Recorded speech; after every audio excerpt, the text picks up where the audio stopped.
My name is MoonLiteWolf, and this is my save file. Oh. 3, 2, 3, 2, 1. What's up, gamers? And welcome to the Save File podcast, where like every video game character, every gamer has an origin story to tell. I'm your host, Go Lion, and today's guest, I'm so excited. Oh my gosh. I'm really excited. I'm excited. I'm excited. I'm so excited for her to be on the show. Obviously, see, she said her chemistry, dude, I just can't wait. I'm just gonna go ahead. But real quick, I am sponsored by somebody, Hybrid ATX. I'm gonna go ahead and just read this ad copy for y'all. It's so great. What's up, Dream? What's up, Krampus? All y'all, the fam, the Golden Pride here, hanging out. Yeah, here we go. So this episode is sponsored by Hybrid ATX, the next generation of gamers. So with all the craziness that's going on in the world, our children have an immediate need for structured learning and remote interaction with peers. And honestly, much needed normalcy during these crazy, weird, strange, whatever times. That's why Hybrid ATX created the virtual mini camp for gamers, where your child can get a structured, monitored environment and with education on topics like the gaming industry, health and wellness, and of course, gaming. For more information, go to the website at hybridatx.com, and don't forget to check out their other programs as well. But if you do decide to purchase something, go ahead and use the promo code SAVEFILE. That's SAVEFILE. Save yourself 50% on your order. Hybrid ATX, the next generation of gamers. Now, my friends, I humbly and respectfully welcome Loba de Luna, aka MoonLiteWolf. What is up, Moonlight? I'm gonna demand people start calling me that now. Why? Loba de Luna. I don't know, it sounds so much cooler. It's great. It just rolls off the tongue. Loba de Luna. Yeah, I love it. I like it a lot. So how you doing?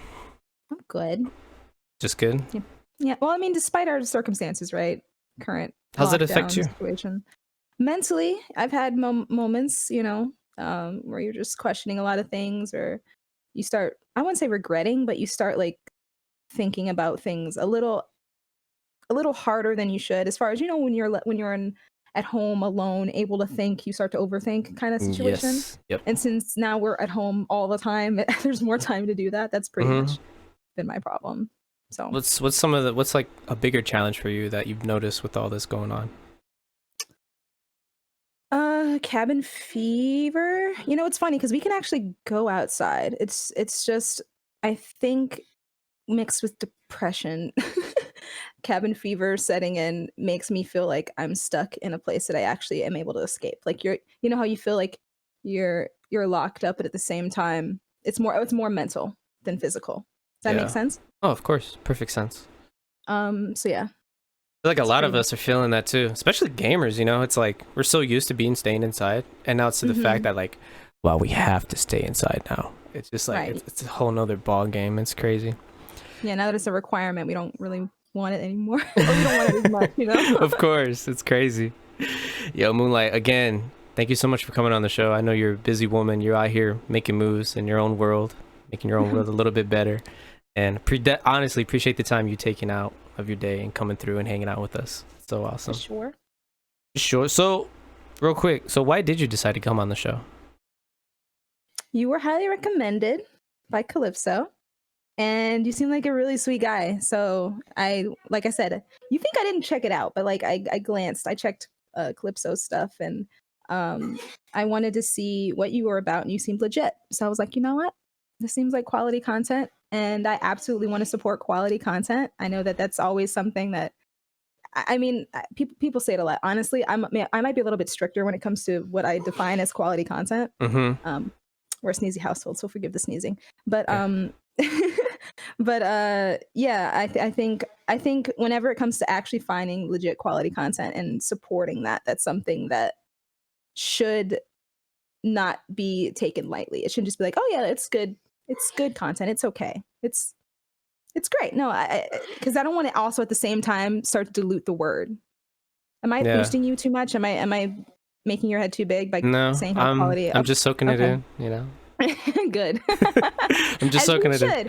I think it's important to recognize when you've established something and it's actually like making waves and it's evolving and becoming like you said, I was complimenting you, taking notes, and you're like, I don't know. And you expect more of yourself, which is great.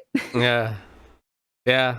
It's like, it comes back to like, even like you understand too, being a streamer and all this, like you kind of, you are your hardest critic, basically. I feel that a lot too, but it feels good to hear what you just said. It's awesome. Just reassures everything. Good. It's awesome. Makes me all bubbly, you know. Oh, good. Not a big head, but you know, makes me feel warm. It's great. I'll deflate it if it gets too big. Don't worry. Please do. Please do. Air out. Call me out, because I ain't trying to be that will. person. No. I will, absolutely. Awesome. All right, MoonLiteWolf. So first segment we're going to get into is your character creation. Basically, a little rundown on your life and how you became you up until now. So why the name MoonLiteWolf? That started all the way back when the 360 first came out. My dad got the console and he was like, you need to make a name for people to call you online or people to see you online. And my brain immediately just went straight to my favorite animal. And I always felt a connection with the moon also. So those two just went hand in hand with each other. And as far as Moonlight, I wanted it to be symmetrical, the letters. So that's why light is spelled L-I-T-E instead of L-I-G-H-T. So it's 444. 444. Yeah, MoonLiteWolf. Letters. Yeah, okay. I get that. No. I'm just like... Sorry, you look confused. So no, I'm just like figuring it out. Like, I like the creativity, and I'm like, wow, you know, not a lot of people... That's another thing, too. You could tell when people don't put a lot of creativity into their name. But then, like, when you hear the story behind the name, sometimes you're like, you thought about this. I like this. Yeah, MoonLiteWolf. Yeah, I see that. I did. What's up, Candyman? And I liked it long enough. Hi, Candy. I liked it long enough to keep it since the original 360 launch, so... and turn it into a brand. So, oh, congratulations on that. It's working out very well. You're welcome. So, did you start off on the 360? Your gaming? Like, tell us about. So, tell us your first experience with gaming. There you go. I had a Nintendo, original Nintendo NES in my room, which was handed down to me from my older brother, and my twin brother had this Super NES in his room.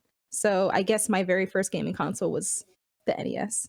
Nice. Despite me not having grown up with the NES, like when it came out. That's my first console anyway. What games do you usually play? What are some of your favorite games? Right now? On the NES, on the Super Nintendo, or the NES? The Super Nintendo had my favorite, not the NES, because I mostly played Mario on that one. Yoshi's Island was groundbreaking for me, I would say. Groundbreaking? Why? Because that was when I was like, because that's when I officially fell in love with a character and a game and video games. Because I played Mario. I was like, okay, this is fun game. Everybody knew Mario. Everybody knew who Mario was. And I just saw it as a character, like just video games in general. But that was when I was the first detached, like, okay, this character, I love this character. I want plushies. I want posters. I love the music. So I'm obsessed with music. Like, that's when it became real for me as a whole. So you're talking about Yoshi, though? Yeah. So, like, what about Yoshi? Why'd you fall in love with this? He is so loyal. And you know what? Mario doesn't treat him the best, but he's loyal regardless. And he's been loyal since Mario was a little baby. So I just think Yoshi is, you know, the most valiant steed there is. He's an OG, though. He is pretty loyal. Now that I look back at it, I'm like, why does he turn red? Now I'm thinking about it. Turn red? They come in different colors. There's red. Okay, yeah, you're right, Mama. See, my Mario logic is out there. I don't have much. Really He's the don't. most loyal, unappreciated steed out there. Awesome. So you said you mentioned you have a connection with the moon. Explain that. I mean, I think honestly, okay, I'm not super. What's the scientific term for people that are like not astronomy? For people that pay attention to moon cycles and stuff like that, I'm not that heavily involved with the moon. But just as you feel like you get energy from the sun, I always felt like I got energy from the moon. And whenever it would come through my room, it would feel like my room was brighter, happier. And as for the wolf, that goes back to like when I was younger and I had nightmares. And I say younger because I don't even have nightmares anymore. But when I was younger and I had nightmares, I would always have this white wolf that would show up and guide me to safety, be it like a safe room or someplace that kind of just like got me out of whatever the scary moment was. It wasn't always there, but it showed up pretty consistently to me, be like, oh, okay, so that white wolf, it's kind of trying to tell me something, or it's more significant than just a random animal. It's like all these other animals being claiming to be spirit animals to people, like that's a legit spirit animal right there. Yeah. It's in my dream. So I'm tying the whole thing together now. Now you're starting to understand like the Yeah. wolf I and am. So why yeah. so when you say moonlight, why is it LITE? Oh, that was just for symmetrical purposes. So the 4 letters each. Okay. All right. Otherwise, Now I'm catching it. Okay. Yeah, there you go. Now it's like now this light turning. bulb is okay. Got it. All right. So you mentioned that hey, nice GIF. So you mentioned that Say GIF. yeah. You mentioned that your dad helped you out with I guess, recommended you getting the gamer tag. How's your relationship with your dad? Really good. Love my dad. We're really close. And he's the one who got me into like a lot of gaming as well. Like he bought all the consoles, he bought all the games and all that other stuff. Love my dad. Why are y'all so close though? It might be gaming. like Really? the fact that because like I have that in common with him. Sadly enough, I don't have that much in common with my mom as much as we're both artists, so we have that in common. But in terms of like stuff that I did regularly and a lot when I was a kid, that was something I always looked forward to was gaming. And he had all the good stuff at his house, plus a giant TV in the basement. So it was like every time I got to go to my dad's, it's like, okay, it's time to get the gaming sessions done. And like, yeah, I think us sharing that actually made our relationship stronger in the long run. You said you had to go to your dad's? Yes. Parents divorce? Yeah. It's pretty common now, but yeah. Oh, it's always nice to ask, not to assume, of course. True. That's true. How'd you take it? I was too young when it happened to really care. It was to a point where when I was actually like aware of the fact that my parents were divorced, it was weird to even think of them being together. Like seeing how they behaved amongst each other. Yeah. I just saw my mom and my dad as like just two people that, love me and take care of me. I didn't really see them as needing to be together. Yeah. If that makes any sense? No, it makes sense. Makes perfect sense. It's a good way to look at it though too. I can't even imagine you having that realization. You're like, wow. Crazy. I'm in my own head right now trying to live your life like, huh, wow. I'm trying not to like throw questions back at you because I'm actually like interested in how you're reacting to some of the stuff I'm saying. Well, please don't hold back from questions either. I'm just okay. So I'm just curious if your parents got divorced at all. They did. Okay. But it was pretty ugly how it happened. Were you not young then? I was 12. I'm sorry, I'm turning into the interviewer. No. Trust me, I could flip it back. I got it. Trust me. But okay. Yeah, I was 12 when it happened. So okay. I was much younger, so I didn't really. How old were you? I don't actually know.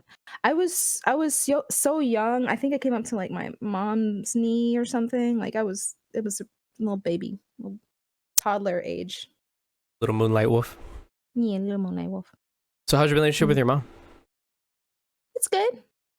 It's not. I think like when I think about my relationship with my mom, I see it as something where, especially now at my age, I just see her as someone that I want to protect and take care of, a lot. So, yeah, for sure. I think my relationship with my parents, I think, are really good and healthy, and I recognize the stuff that they've done that contribute to who I am as an adult now, which is very interesting too, and I laugh at it. So what were some of those contributions? I know I get my stubbornness from my dad, like my hard-headedness. I get my empathy from my mom, and I don't even notice some stuff from my grandmother too, because I have a grandmother that I'm really close with. Like my dad's mom, I'm really close with. I feel like I get my sassiness from her. You have sass? That's hard to see. That's hard to imagine. I do have sass. If you get to know me, you'll see the sass. Uh-oh. I'm not super sassy in the beginning, but yeah, it's okay. It's more eventually something like it eventually comes out, but it's not like I assume it's not unwanted. It's usually just like kind of a counterbalance with how personalities are with me. Yeah. So like my community, hey guys, I see you guys in there. My community, we tend to knock on each other a lot, like how friends do. So that's when the sass comes out. That's what I was about to ask. Like, what brings out the sass? Yeah, just that. Like you provoke it. Yeah. Like friendly shit talking to each other, and it's just like, okay, what's up? That's when the head bobbing comes out. Yeah, that's when it all comes out. All right. Yeah. Why are you close to your grandmother? Explain the relationship with her. I think it's just how much I saw her. I saw her every time I went to see my dad. I pretty much saw her. So for a while, I think there was a moment where there was a moment where I went to her house when I went to visit my dad instead. Mm. And I don't remember it very well. My memory's terrible, by the way, so I'm gonna do my best to answer these questions. This is gonna be fun. Really bad. Yeah, it's gonna be fun. But yeah, I think that's pretty much it. I would always see her whenever I'd go visit my dad, and I'm trying to avoid giving out locations, but they lived in the same area. They were really like close to each other, so I always saw her. And since I saw my dad, like I think it was every weekend or every other weekend or something like that, I saw her, and we hung out. We got along. So if you don't mind me asking, where did you grow up? I don't want to say that. Wow. Okay. So how was it like growing up wherever you grew up at? It was good. It was kind of small, the town, but I didn't even notice that until I left. It's not that I don't want to share that bit. It's just because I'm a streamer and people are nosy, and people, once they have certain information about you, they can find out more in terms of just invading your privacy. Mm-hmm. So I'm honestly like, if I wasn't a streamer, I'd be more than happy to tell you It's fine. all about where I'm from. It's cool. But yeah, it was a smaller town, and I don't know if there's really much to say about it because it was a smaller town with it was pretty diverse too, which I feel kind of blessed by. Okay. Since I moved to California at a young age, I think it was easy knowing I was moving to another area that's very heavily diverse. Mm-hmm. So it wasn't so much me being culture shocked, like, oh my God, all these different people and all these different foods and stuff like that. So I was grateful for that. My parents brought me up around a lot of people. So what is your ethnicity? I'm Black. Well, Black? I mean, I have like, in terms of how America would define, yes, I'm full Black. Okay. That's why I asked it like that. No, yeah, I've got a mix though. Like, I have Blackfoot in me. I don't know what kind of white I am. And I know I have Filipino. My grandfather was Filipino. I can see the Filipino. You do? Yeah, especially in the hair. Oh yeah. Ironically, yeah. That's funny. Actually, my hair's like really, really curly today. Normally not curly. So something's very frustrating about my hair is that I feel like it has such a weird variety of textures. It's not just like a curl. I have curls. I have zigzags. I have some that are straight and they're like kind of hidden in here. Yeah. So sometimes usually the curls are more dominant, but sometimes they're not. So it's just everywhere. A good hair day is when they agree with each other and they're not trying to be like three variety different types of hair strands. You feel like they're agreeing with each other right now? Can't tell. I can't see my camera very big. If it looks good on camera, then yeah. Okay, that looks good. There you go. I can't make my camera big for me to see myself. Wait, you can't? Yeah, you can. I think you can double click yourself. Yeah, I tried that. It didn't work. Yeah, it's just showing you. I mean, I can see myself in the corner, but it's like kind of small. Oh, okay. Well, it is what it is. Yeah. So what kind of child were you in high school or like in school growing up? I was. Ooh, how do you answer? This is why I ask. Simple enough to like answer that. I mean, okay, I can tell you what I did because I don't know how to say I was this kind of child. I was an athlete and a band geek. So I did tennis and track. I did a lot of karate or martial arts. I did a lot of martial arts. And then I was also marching band, orchestra, concert band, percussion ensemble, jazz. Am I missing one? I feel like there's like 6 or something. There's like crazy amount of just music related stuff. So I did so many different things in high school. Why so many different things? My parents actually got me started in doing a variety of things when I was younger, and I think I just got so used to that I became curious of trying all these different things. Mm-hmm. And I was pretty good at it, so I stuck to it. If I wasn't good at it, I don't think I would have stuck to it as long, but I wanted to get better. How were you in karate? I was kicking butt, man. I was kicking butt. I got trophies. You got trophies? I got trophies. I hear you. Drake trophies. Let's go. Mom's got trophies. I specialized in like my legs because I got long legs, so I use them like a horse. Did you ever do taekwondo? I did. I did taekwondo, tang sudo, karate. I think I only did 3. I can't, again, it's getting to the younger age where I'm not gonna remember everything. But what's annoying about that is that it resets the belts. So like I never got to get up super high because we kept switching. And my parents didn't really think about that. They're just like, okay, we're going to a different area, so we gotta do a different type of karate, or I keep saying karate, a different type of martial arts. So like your kids, whatever, just it's exercise for you. So go do it. Like which one did you enjoy the most? I think it was karate. Why? I I think that's because it's the one I got to progress the furthest in, and I was able to kind of establish myself um in the, I don't know, called a community, like group of people there. We had we had video games. I even brought my own games over there. We had like the N64 there. We played a lot. Yeah, we played a lot of Smash Brothers, like a lot of Let's Smash go. Brothers. And GoldenEye. Oh yeah. Oh, GoldenEye. Yo. I actually, not trying to plug or anything, but I streamed that 2 weeks ago. You're not trying to plug on your own stream? You better plug. Sorry. He said, say it again for the people. Play what? What? You play what? GoldenEye. I played GoldenEye. I live streamed it. Yeah, it was. I tried to speedrun it. Like Aquatic, he was with me. I was trying to speedrun it. It was fun. Nostalgia. Because, you know, I got it on my computer, you know, legally. I want to throw out there legally. So it's just, it was fun. I just so nostalgic. And now, like, playing Super Nintendo game. I'm going to start playing Super Nintendo games. Because my favorite game is Link to the Past on Super Nintendo. That's a good one, too. That's a good one. So many memories. Like, just Doesn't even be Yoshi's playing. Island, but it's a good one. Nah, let's not debate. It's about you right now. let's not do that. Start a debate. Where's my Yoshi plushie? Are you gonna whip out the plush? Got my boy right here. All right, yeah, keep him there. You're gonna need him. Yeah. So yeah, I'm surprised by the whole martial arts because I did kung fu for 8 years. How was that? 8 years. What belt did you get to then?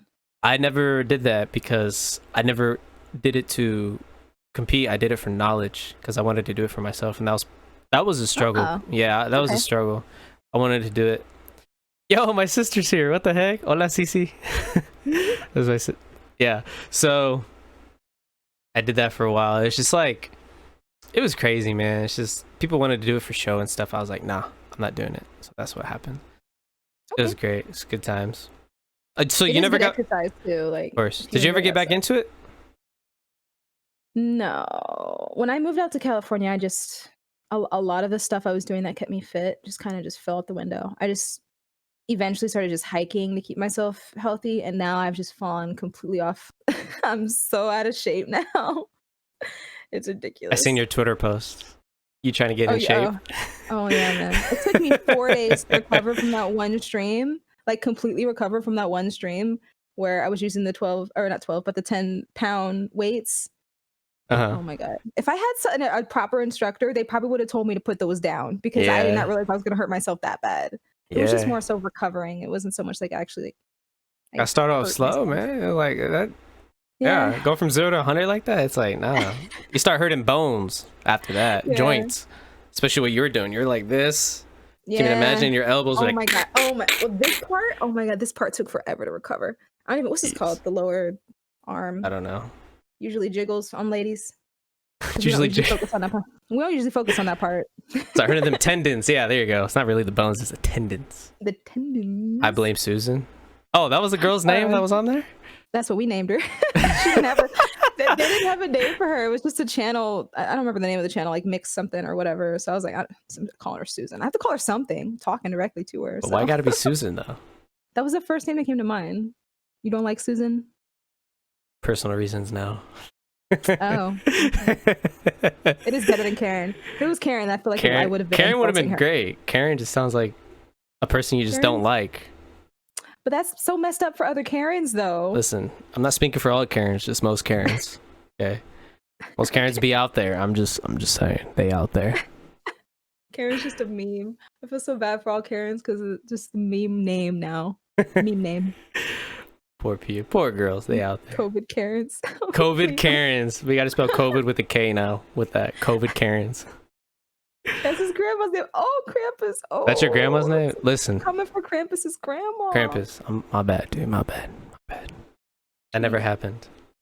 But like I said, I might notice how I said most Karens. Your grandma is not most of them. There you go. Right. See, I saved myself. Got it. There's good save, man. I'm out here. So how'd you start streaming? What got into that? I was doing YouTube for a couple years before, and I liked talking to people a lot. Like I was having people talking to people in comments, and it was a very delayed conversation, obviously. So once I discovered that streaming was even a thing, I was like, I have to do this because that's how I prefer doing my YouTube videos when I couldn't do machinimas anymore. So why'd you get into YouTube? Machinimas. Yeah, I heard that. Just gonna slide. We're just gonna look over that. Yeah, the machinimas. I wanted to make. I was inspired by like Halo machinimas and music videos, and for a while I was just doing music videos. I don't know if I hope that stuff's gone now. Actually, I don't know. You have to dig to find it. Like it's not even on my main YouTube channel anymore. My old Halo. But your name's not attached to it? MoonLiteWolf. So I don't think so. I had like a different online name before. My 360 name was something I wanted to brand on YouTube and everything else. I'm like thinking hard because I'm like, is it easy to find? No, I don't think so. I have to go and check. Dang, you weren't kidding about your memory. No, yeah, I'm sorry. I'm doing my best. I promise. I'm doing my best. You're doing okay. You're doing okay so far. It's all good. Thanks. Appreciate it. So what do you do for work? I'm a sound engineer, or a sound engineer is the most general way I can put it because I'm an editor as well as a mixer. And lately I've been mixing the shows. I haven't been editing them, but I work in like cable television. Can you say which one? Yeah, I can say. There's like certain information I don't mind sharing because I could tell. Yeah, I can tell you our most popular show was Expedition Unknown before. Finding Bigfoot was our most popular before Expedition Unknown came to be. Who's Josh Gates hosts Expedition Unknown. I don't know if you know who that is. It's on Discovery Channel now. It used to be on Travel Network. These cable channels. I don't watch any of these channels, so I don't know. I just make those shows for them. But I work on multiple shows. Anything that production studio dishes out, I basically work on because they only have 2 sound people there, me and my boss. How'd you get into that? Right out of college. I got the job right out of college. And it's funny because I started at the studio as an assistant editor and then an assistant to the mixer. And eventually that editor got fired. So I just became sound. Just kind of like, slid you in. The sound department. Yeah. And then I've been doing that now for like 8 years. Hold on. 2000 since the beginning of 2013. Math. 7 years? Sure. 7 years. Sure. Sure. That's how you're going to say it, sure. Quick maths. What'd you go to college for? Film. I'm a film major. I'm one of those can't watch it in a movie without having a problem with it kind of people. My really? Movies. I mean, yeah, pretty much. I pick them apart. It's hard. I remember actually graduating. I was like, I'm actually mad because film school made me I feel like film school made me so sensitive to things in movies now. Then I could have just been some person who's like, oh, I just enjoyed it because, the dialogue was funny. But now I'm like, okay, the script, I have a problem with the script. I actually recognize directing separate from acting. So it's like, I'm like, oh, the direction from So I've got like lighting, sound. I notice everything now. It's like all of a sudden having a really sensitive ear or nose. So now you smell really bad smells you didn't used to smell before. And like, oh, that's a really strong one. Oh, oof. That's what it feels like now. It's like a blessing and a curse at the same time. Of course. What's a movie that you critique the most? See, I'm smiling because Leo's in the chat. Avatar: The Last Air. Or do they have Avatar in the title? I think it was just called The Last Airbender, which is, I think in general, a lot of people hated that film, but it was way more than just insulting to a fan base. Like there was a lot of things wrong with that movie. Like what? Well, like I said, I was talking about direction. I was talking about script. All of that was all over the place. It was inconsistent. The acting was bad, obviously. The sound, I don't know if it was the theater I was in, especially since I didn't even stay for the whole movie. I walked out. I think that's the only movie I walked out on. But dang, really? Yeah. because I was offended by that movie, dude. I'm not Wow. kidding. Did you see that movie? Yeah, I actually liked it. I feel bad for saying that. You're lying. No. You're lying. How did you even make sense of it? I went, here's the thing. I went day one because I'm a diehard Avatar The Last Airbender fan. I went and I brought someone who's never seen the show before. And I was like, I'm really curious your take on it now that it has a movie adaptation. And they went with me and they had no idea what was going on. Like they couldn't keep up with the story at all. It was just kind of all over the place. I feel bad though, because I'm like talking crap about a movie you don't like, or you like actually. No, I mean, like, you're not the first, obviously. Like, I've heard a lot of people giving shit to it. I'm like, yo, like, I feel like I followed it. Like, I get it. And I've never watched the show, the anime, Oh, which, kudos to you. I didn't know that was the case for people. yeah, I enjoyed some of I think it's because, like, the powers. Like, I've always been to, like, yo, these guys have cool powers. And just the fact that you can see it. But I don't know Oh, from your wait. standpoint. I don't know if Have the you anime. seen the show? No. Oh, that's the problem. There's the problem. We got here. Okay, so now that you've watched it out of order, here's the thing. I feel like if you see the show, you'll recognize why we're all so angry about it, because it does show powers like that and in a really cool stance in terms of like how they build the world, but they also have something in terms of just like style. Like each bending style was unique. It wasn't just flipping your arms around and kicking and doing random stuff and then all of a sudden like a flail, what was it, a piece of ice or something? No, rock. A piece of rock was just floating by. It full on, like every motion that you gave, there was some kind of way that affected whatever element you were trying to control. So it was a seriously well written, not only like story, characters, but like how they built the world was just so well done, which is why the movie is just such an insult, because it took it with like a grain of salt and it looks more inspired by it than trying to be. So that's why I'm just, like so critical of it and just Dang. So that's the problem, huh? It took like 8 earthbenders to move a normal size rock. That was so funny, dude.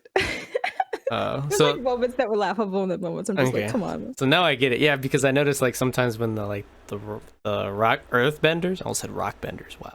Earthbenders. Like I noticed like when they did something, it was like this little like thing that come up there. I'm like, what? Like, come on.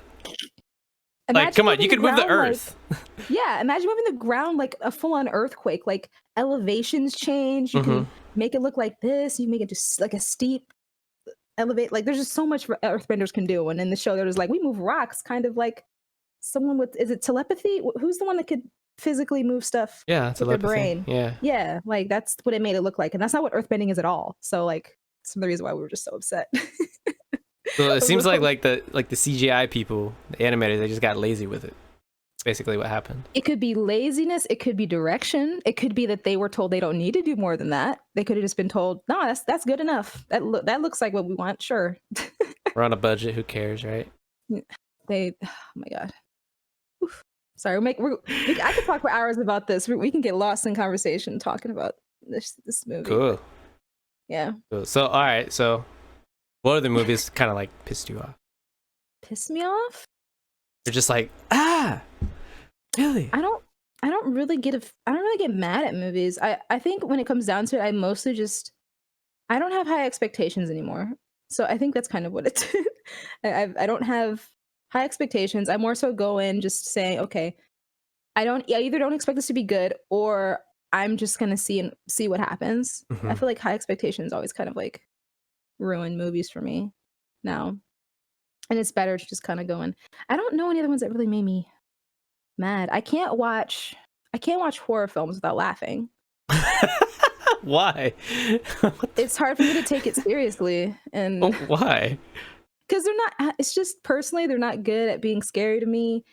They usually rely on cheap like jump scares. Thriller is different than horror. Let me just make that clear. Thriller is different than horror.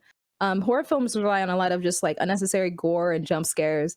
So when it comes down to the nit grit, when they have to like put their best foot forward and like, okay, here's a character and I want you to feel for this character. Yeah. I never can. I could easily just like laugh them off when they die or just like, you deserved it. Like I didn't have to be the loud black person in the theater saying, don't go in that room. Everyone in here agrees with me. You should not have gone in that room. Like we all know.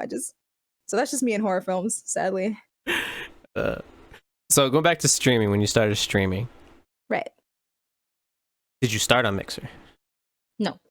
I was on Oh, Twitch for like 4 years. why the switch?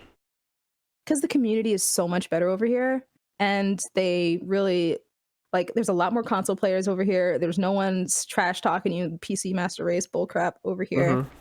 Mm-hmm. I mean, there's people that love playing on PC on Mixer, but at the same time, you Me. can play on console and you'll be fine. I mean, Yeah. you're not the only one, dude. Trust.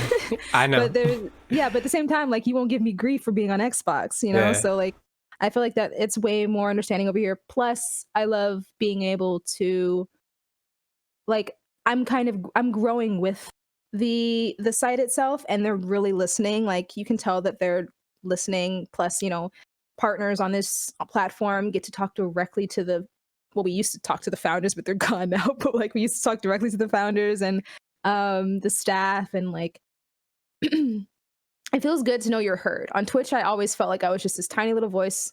We all feel like little fish in a big pond, but I literally felt like a tiny voice. Um, I've had like racist raids over there, sexist raids over there. Um, Twitch, and this is a recent problem. Twitch recently had someone use my account to subscribe to a channel I've never seen before, and when I went to them about it, they were told that we can't refund it, and I didn't get any more information than that. So I was like, okay, cool. So I'm just gonna disconnect all of my payment options on Twitch because I'm scared someone's gonna use my account for that again. I just didn't feel safe over on the platform Mm-hmm. for the most part. How'd you hear about Mixer? My friend, I think it was Define, showed me Mixer, and I was floating around a little bit before I actually started streaming. This was back when it was Beam. Were you here when it was Beam? I started in January. Oh, okay, yeah. It was back when it was Beam. So before they did a whole rebranding thing, Mm-hmm. and right when Microsoft like bought it. So you've been here for like 2 years? Been here for 3. Mm-hmm. So how's been the ride? It's been crazy. It's been Also, crazy. I've been grateful for stuff that I've been able to participate in on the site. I'm not a gigantic name by any means on here, but I feel like I've been fortunate enough to be a part of a lot of production opportunities with Mixer, as well as like a very old and completely forgotten marketing campaign. I would say very old, a very small marketing campaign that we all are like, where'd that go? Some people don't even know that there was a marketing campaign. Like, where there were ads? I didn't know there were ads for Mixer. There were. It was short lived, but there were. I think it was more so because the ads were about something that eventually Twitch got shortly after. So like, there was no point. okay. All right. So yeah, Did you ever get partnered on Twitch? I never wanted to. When I first started, it was just for fun. And then eventually it turned into me really starting to have a problem with the platform. So when I found another one, I was like, oh, I'm good. I'm switching. And then they introduced the affiliate program. And it's funny too, because I looked at it and then I realized it's kind of like you're locked in. It's changed so much now, but it was kind of like you're locked in with partner restrictions, which means you can't stream on other websites. But at the same time, you're not getting any of the benefits of a partner, which is to have a partner manager, which is to have opportunities for getting exposure outside of the platform itself. Mm-hmm. The affiliate program just honestly felt like they were giving people a sub button to people that weren't going to get subs for a while. It's changed a lot now, but that was pretty much it. That's all they got. But Mixer seemed to offer us so much more. So I was like, yeah, I think I'd rather try over here than over there, to be honest. How was it getting partnered? Here? Mm-hmm. How was it? Like Yeah, explain like how was it like getting partnered? Experience getting partnered? the experience of hearing the news or like Yeah, grinding? Or, yeah. Oh, it was exciting. I don't think I cried. Chris, did I cry? I don't think I cried on stream. I was very excited, and because I felt like it was something that was kind of a long time coming, that even though I started on Twitch was meant to eventually evolve to me becoming a partner over here on Mixer. Like it was meant to be. So I felt like that was finally coming full circle, and it didn't start hitting me because once you hit partner, that's not like the end goal, right? I'm sure you heard a lot of people say that, like just getting Mm-hmm. partners not the end goal. You have to grind after that. Like you have a lot more that's expected of you now. And if you really want to grow and make good use of your brand, you have the partner leverage, but you also have to like push. So that gave me a lot of opportunities right after too. That's when it really started setting in as a whole. Congratulations on that. Oh, thank you, sir. You out here making moves. I'm Out here being a trying. badass. You ain't trying, you doing, man. Chill. Winston cried? Who's Oh that? yeah, he's my. Do you mind if I stand up really quick to grab him? Yeah, go He's ahead. like, Do what you gotta do. he's like Get him. my. So like, I have a plushie, um, from Overwatch, and he's like a character that I had on my show for a while, and he would always be on here talking to people. So he was with me when I made the announcement that we got partnered. He was just celebrating with me. This is Winston. Yeah, monkey Yeah, I play friend. Overwatch a lot. Like a Oh, so you lot. know who he is? Yeah, I was like, Oh, okay. but when they said Winston, I was thinking, like who's that? Like your dog or a Oh cat or no, something? no. I mean, Nala was excited too, but no. You play a lot of Overwatch, or used I to? do. Oh my god, I played so much over. How many hours? 2,000. There's a lot of hours on that game, or it may not be 2,000. I think I'm thinking of a different game. It's in the thousands for sure. It's in thousands for sure. That's Yeah. commitment. Who are your mains? Zarya and Ana are my probably most picked at this point, but Zarya's probably got the most hours for sure. I keep saying for sure. She's a badass. Oh, hence the emote. Okay, now I see it. Ah, yeah. Out here Yeah. flexing. But then why do you have a Winston plushie? Like, why is Winston so close to you? I was so obsessed with that game. Like legit. It was so bad. When the game first got announced, I went to I watched all the shows. Eventually they had like a theater that Blizzard bought out a couple theaters to show the trailers Mm-hmm. in like connected in I don't know what it's called. Do you know what I'm talking about? Like string together, they had all the trailers that they premiered in theaters. Yeah. And I went and saw it there, and I got my like souvenir cup from that, and that was an amazing experience. Like getting to hear Blizzard on in Dolby like speakers in a theater, like that was crazy. I really loved that. So there was a lot of hype behind that game, and I was on board for all of that. And I thought the game was really amazing in the beginning. It's still cool. I just, it clearly has died off in terms of hype and like excitement Mm-hmm. over time. But that game was so good, delicious. I So can't. good. Yeah, I can't. I discovered the game late. I discovered it like a year and a half ago. Always Oh, kind do you of. still like it? Yeah, I love it. I literally every time I stream, I at least play it like every other stream. Oh, I cool. love We it. got to play in. Well, I'm on PC. I have a PC. I just don't play it that much. I can Alright, always play cool. PC. I'm down. Cool. Cool. You trying to get on that PC? I got you. Hang on that PC, man. I came from PlayStation, but I've been playing it a lot on PC because mouse and keyboard. Obviously, I want to get good at it with my aiming. I just want to Mhm. get good. I'm trying to be a better You should. gamer. So, Yeah. I main McCree and Banana Cree. Banana Cree. He has a yellow suit. Oh yeah, So the vigilant. Yeah, the vigilant Yeah, suit. that's my Banana Cree. I love playing Banana Cree. Just every time I get a kill, Banana Cree. But yeah, dude, I've been like self-educating myself and then reflecting. I'm like, yo, my aiming is getting really good. Mhm. It's crazy. So I'm just like, yeah, I need more Good. people to play with. Like, I have my IRL friends, but they got their own lives. I'm just I'll like, roll damn, with I need some more streamer friends to play games with. Be dope. If you're down, No, I'm down. Yeah, I'm down. I'll roll with you. I've played on a decent amount of Overwatch on PC back in the day too, so it's not that hard for me to go mouse keyboard. So you can't play mouse and keyboard? controller. Yeah, I can play mouse and keyboard. It actually Okay. works really. There's a few games where mouse and keyboard doesn't feel that great for me, but Overwatch feels pretty good. Watch is amazing. Yeah, I came from, what do you call it? Call of Duty. That's why it was so hard for me to get back to like. I was looking at it from a different perspective. I'm like, I don't want to be a bunch of cartoons and shoot each other. That's stupid. So that I finally got on it. I was like, yo, I can't believe I slept on this game. I'm upset with myself. Sleeping. He was sleeping. Yeah, I love that game. So I noticed you have all those plushes of Pokemon. Behind me. Yeah, let's see it real quick. Oh, okay. It's my collection. Yo, I just now seen that Snorlax. Snorlax is my favorite Pokemon. Where's Oh, yeah. Snorlax.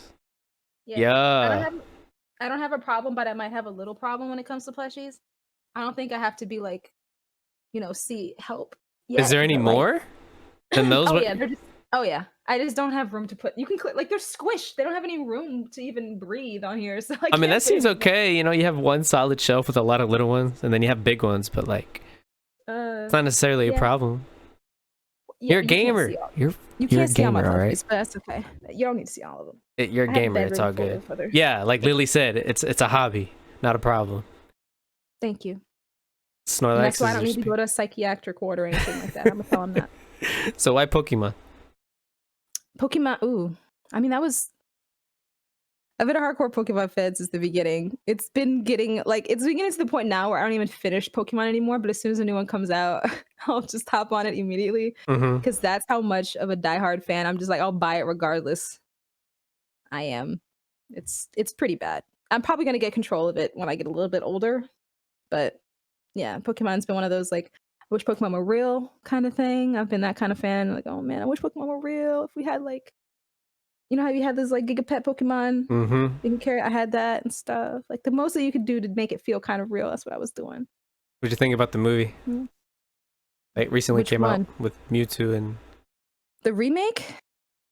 the live action one. I forgot the actual name of it though. Wait, there's a live action Pokemon? Are you serious? Uh, For real? are you- Yeah, are you- Detective Pikachu. Oh, Detective Pikachu. I'm sitting here thinking, okay, for some reason that is in a completely different category for me. That makes sense. Yes, I saw that. I laughed. Really? What? You didn't laugh at it? Like, It was funny. oh, okay. I It thought was you meant funny, come like, on. I thought you were like putting it down, laugh at it. Oh no. I wasn't. I found it entertaining. Okay. It's hard. It was hard because like I kept thinking Deadpool every time I heard Pikachu talk. So it was kind of like a Deadpool Pikachu, which there were memes for before Detective Pikachu came out anyway, when they heard who was doing the voice for him. Yeah. So I just kept imagining that. But I thought it was pretty fun. There were some Pokemon that looked kind of creepy, and then some that were really well done. Look at I was Ton like God. creepy. I'm trying to remember. Yeah, Lickitung, Lickitung was he was creepy. creepy. Mr. Mime, I'm trying to remember Mr. Mime. He had real skin, right? Like human Yeah. like skin. That was Mhm. kind of. I think I just wasn't ready to see that. I think that's why that was creepy. Because like there's some stuff where it's like, okay, I get it. That's what the Pokemon looks like. But if I see it in real life, then that's when you're like, ooh. It's like, yo, you crusty, bro. Like, get away. Out here looking like, I don't know. Oh my god, he's very moisturized. I don't know. You, look at that skin. Definitely not. Mr. Mime. When did you start? When did you start playing Pokemon on? Like Pokemon Red or Crystal? Like, what gen did you start? I started with the very first one, Yellow. I'm sorry, that wasn't the very first one. Yellow's my favorite one. That's the one I still have in here. I played Red and Blue, but Yellow was my favorite among the three. Hmm. Then I played every generation that came out after. My brother got one. We're twins, so when we were younger, we did a lot of stuff together. Aw. My brother got Silver, so I got Gold. My brother got Ruby, so I got Sapphire. Try to remember the order. You know, basically that. If there was one in the other, I got one, he got the other one. Mm-hmm. And we've been doing that since Gen 1. So Who got Sword and who got Shield? I got Sword, he got Shield. You know what's If crazy? there's Is, a blue one, I usually get the blue one. okay. Well, what's crazy is that like I've been playing it since the beginning. I love Pokemon. It's definitely a big part of my gamer side. But I noticed like after Ruby Sapphire, I fell off. Because something about the Pokemon nowadays, it's like it's not intriguing me how it used to. I'm like one of those old school guys, like, yeah, Pokemon back in my day was more original, but now it's just like it's different. I'm with you. Okay. I'm with you, honestly. Like I don't have any real attachment to the newer generation. I was more so just playing the new Pokemon to see the story, and like I wanted to see if they did anything new in terms of gameplay. I wanted to see if they made it feel more like I'm on a real journey and not so much a linear one, where I can kind of decide my own destiny with certain things and customize certain things. Yeah. They've been getting slowly better at it, but not doing too great. Honestly, if I'm being honest, I'm not doing too great at changing it up. But honestly, like after Gen 3, I can't even name the newer Pokemon. Me neither. So I'll see. I was disappointed in it when they literally had a bag of trash as a Pokemon. I was like, what? Y'all are just getting bored now. Like, come on. they had trash, they had keys, yes, they had sandcastles, they had ice, like a lot of inanimate objects. There's so many animals that they could there's so many animals in the world. I'm really surprised they started reverting to inanimate objects before trying out all the animals and dinosaurs. We have dinosaurs and animals. I don't know. Yeah, they were running out of ideas. I think they just stuck with like Dragonite. All right, that's the only dinosaur. That's all we're remotely close to a dinosaur. Chandelier, super creative. Yeah, a chandelier, a freaking chandelier. Like really? Chandelier, yeah. It's like, come on, y'all. Y'all You need can to. start seeing clothes eventually. Like people aren't be naked because they'll be scared their Pokemon are gonna turn into clothes, or that there's a clothes Pokemon that disguises itself as your pants or something. And then If they turn a Pokemon to like a pencil or something or a computer, I'm gonna be like, all right, y'all are just failing right now. without a doubt, next generation there's gonna be a computer Pokemon. This is like that's gonna happen. That's heartbreaking to even think about. It's just gonna happen. And I'd love to hear their excuse on how it even turned into that, or how that became a thing, considering how long Pokemon have been out. It's like, oh, we're just now discovering there's a Pokemon that's a computer. A Pokemon that's a Pokédex. Watch. Wait, there is one. No, seriously? A What's Pokemon his that's a name? Pokédex? Yeah, For Leo, real? what's his name? Yeah, like Rotom? He's I'm more of an Googling electrical this. type that can like possess electric things, About but to get he mad. possessed a Pokedex, so he's a Pokedex. He like literally named Rotom. He said, "I'm gonna be done if there's a Pokemon like this." Just walk into their house and notice a new chandelier and didn't question before. I mean, Leo, if I saw that, I would have been checking every inanimate object. Like, is that a Pokemon? Is that a Pokemon? This is ridiculous. Like, what does Rotom switch to different things? Like, I see a fan, a refrigerator, a washer, Yeah, a Pokédex. he possesses like electronical devices. So in the show, he's possessing a Pokedex. So for the most Yeah, part, I he's see running it. around as a Pokedex and talking. So they're like, instead of having a Pokedex that has a Pokemon, why not a Pokemon that could be a Pokedex? I'm He's upset so with these done. guys. Yeah, I'm upset. It's okay. Like, All my plushies behind me are Gen 2 one, and down. yeah, So I see that. yeah, Respect for that. Especially you have that Snorlax. I'm like, yo, that's my homie right there. that's He'd my be sleeping boy. on. Do you remember the episode where he's racing Pikachu on a foot Racing race? Pikachu. Yeah. Um, Anybody know what I'm talking about? You love Rotom? All right, Chaos. That's enough. This Chaos and he's witty. He talks, so he's got a Still, personality. it's a lazy Pokemon. People are just like, let's make an atom into a Pokemon. And, oh, let's have it like, since it's an atom, it's electricity. Let's just get everything that, that has electricity. No. It's funny you say atom because there are cell Pokemon, like single cell organism Pokemon. Done. Next topic. Next freaking topic. All right. So actually, speaking of next topic, we're gonna go ahead and get into the next segment, which is your attributes. So with every character, there's always a set of attributes. I'm gonna name a few characteristic traits, and you rate yourself from 1 to 5, 5 being the highest. Okay. Ready? And by the way, Yeah. chat, community, Wolfpack, please do give us a number of what your opinion is of what her trait is. The number of her trait is. So the I'd first love one. for them to tell me I'm wrong. Sorry. Okay. No, that's cool. All right. First one is curiosity. Ooh, 5. Why? Yeah, I'm curious about everything. I'm hungry for knowledge. Hungry for knowledge. I like that. Yeah. What's the last thing you learned? Like your last fun fact that you learned? You're like, whoa. Fun fact? Like something that you learned that just kind of blew you away. Yeah, I had it, and you. Sorry. I'll shut up. It's okay. I'm trying to bring it back into my brain. It's like coming ever closer. Jeopardy music, please.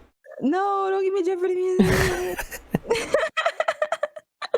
Why is it so hard for me to remember? I'm definitely curious. I'm sorry if I can't immediately regurgitate what I learned right after, because like I told you, my memory is bad. But I'm curious. I'm curious regardless, because that was the original question, right? Mm-hmm. Fun fact. Oh, I have a fun fact, but it's NDA. And Okay. Yeah, I can't think of anything honestly that I can't say on the stream or on the podcast right now.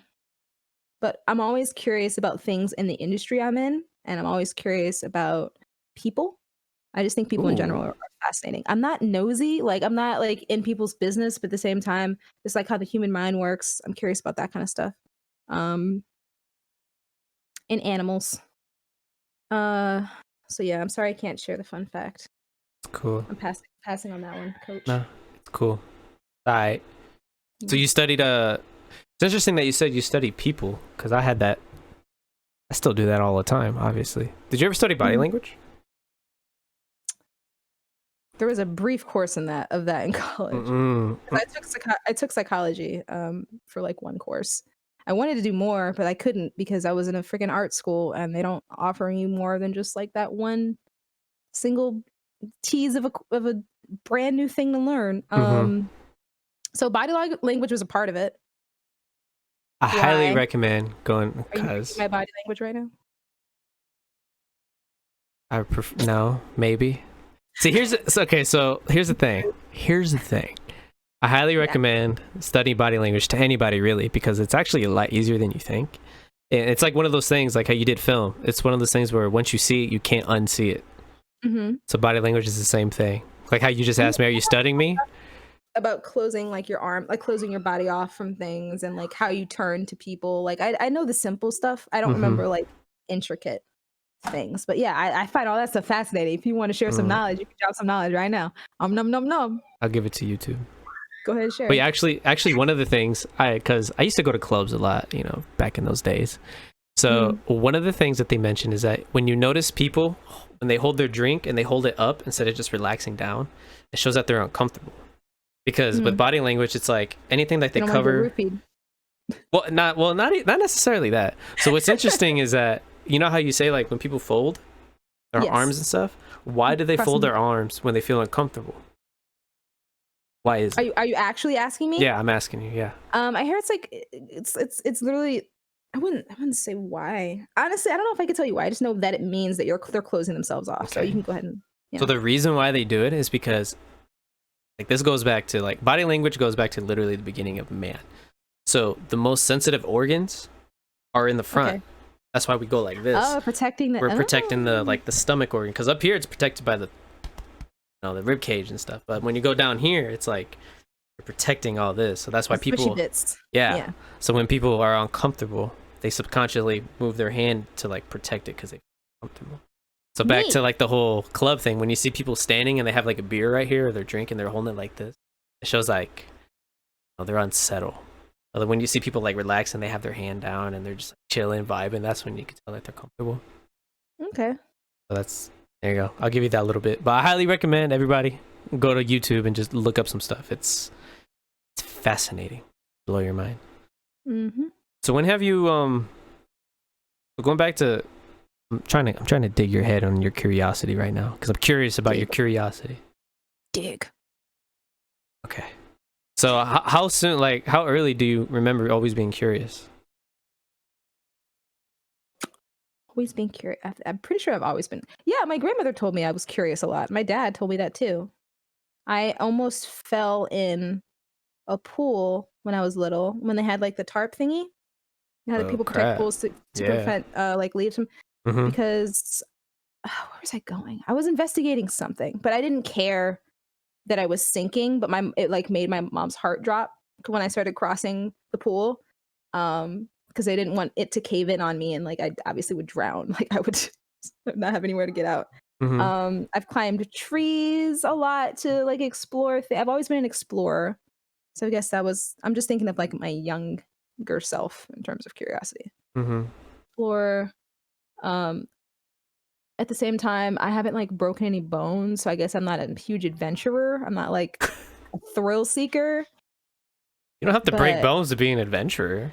I mean, in terms of like testing your limits, right? Like there's people that are like, I just want to see how much I can do. I want to see what I can get away with, like that kind of stuff. I'm not that level. If I can watch safely from a distance, now that I'm an adult, if I can watch safely from a distance, and then learn from people's mistakes too. Yeah, exactly. It's like, okay, now I know what not to do. What's a subject that you like when you found out about it, you kind of got lost in, you just kind of dove into it? Ooh. So you talking about like when people sometimes are like they fall into YouTube, like this pit of just like looking at YouTube videos. Yes. Yeah. Okay. So quarantine has had me watching trash television lately. I think just because trash television. I'm sorry, reality television. So like where it's just drama stuff, and I've I've always been curious of why people like it so much and why it does so well, but I don't care enough about the subject matter. But Mhm. now that it's like I'm not going anywhere, I'm not doing anything, I've been like, okay, I guess I'll actually like look into. So I'm sorry, I'm trying to remember your original question. I just asking what I've been diving into because that's pretty much it. It's just like looking into Yeah. reality television more. Like Yeah.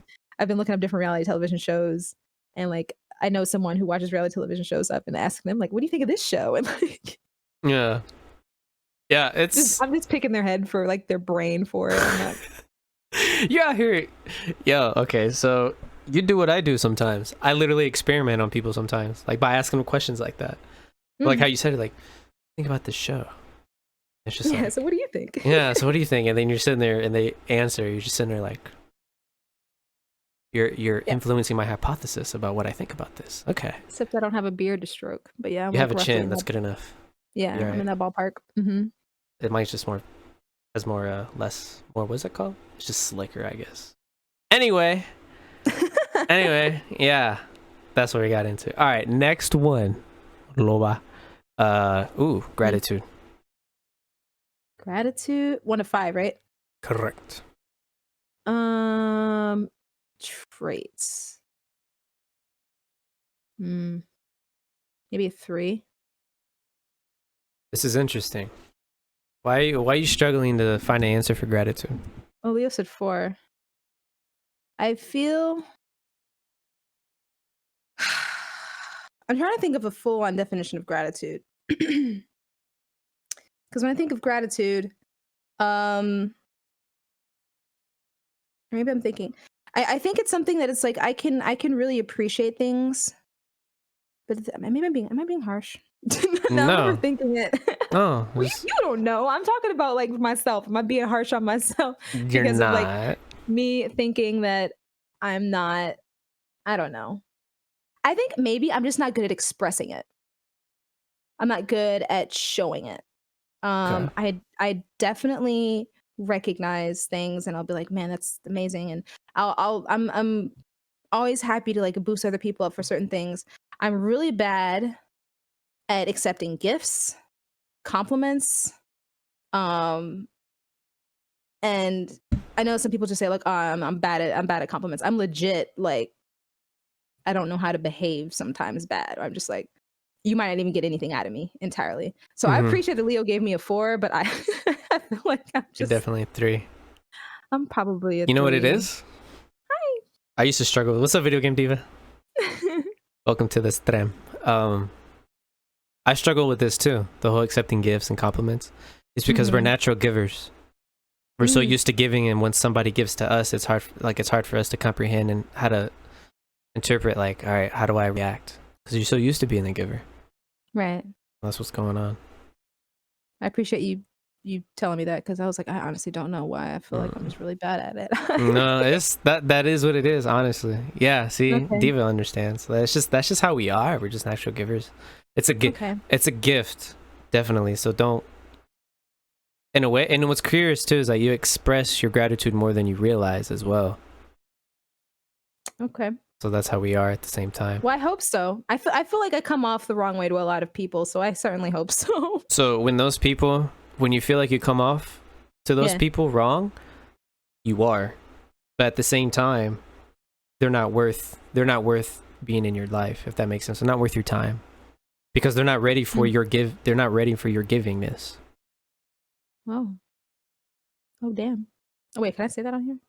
It's Oh 18 dang. plus, so you can say fuck if you want. Oh, I'm not gonna say that. It came from trauma too, exactly. Yeah. It's just everybody has their own Mm, story, so it's just right. Which is also when people always feel like they can read someone off of meeting them for the first time. I always feel like that's very cruel. Like a lot, I feel like when I say like I feel like I come off the wrong way to a lot of people is because I'm in my own head a lot. So there'll be moments when someone try to talk to me and I might not be fully focused on them yeah. because I'm probably thinking about something else. And I feel like, oops, that person probably thought I couldn't care what they're talking about. I'm just easily, but for me, it's like, no, I'm just easily distracted. Mhm. Or when it comes to people have reached out to me one time and I would either forget to write them back because here comes my forgetfulness back into play, or I just missed out on what they said. But like at the same time from their end, they're thinking, oh, I'm just ignoring them. And I don't care enough to try to reach out back to them, and I feel really bad about that. At times you should, but at times you shouldn't. Yeah, but there's like nothing I can do. Yeah, but like it goes back to the whole like us, for instance, when I was trying to reach out to you, we tried to set up a date and time and all this stuff. Remember how I had to keep sending you like an emoji? Yes. Yeah. And I was like, oh my God, thank you so much for reaching out again. Yeah. So that's like, it's funny how you forgot that. I'm glad you didn't give up on me, though. I honestly am. Because thank you so much. It's because it goes back to the people that like, it's just, I understand. I had sympathy and empathy towards you, why you would forget. Because it wasn't like, oh, this person, I didn't get to my head. It's like, you're obviously a busy woman, so I didn't let it get to my head.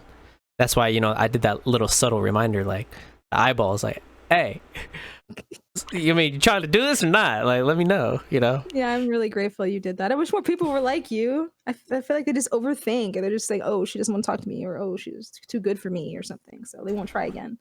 It is what it is. But yeah, it goes back to the whole thing. It's like, you shouldn't worry about too much about like what people think, because not everybody's going to understand you, and you barely understand you.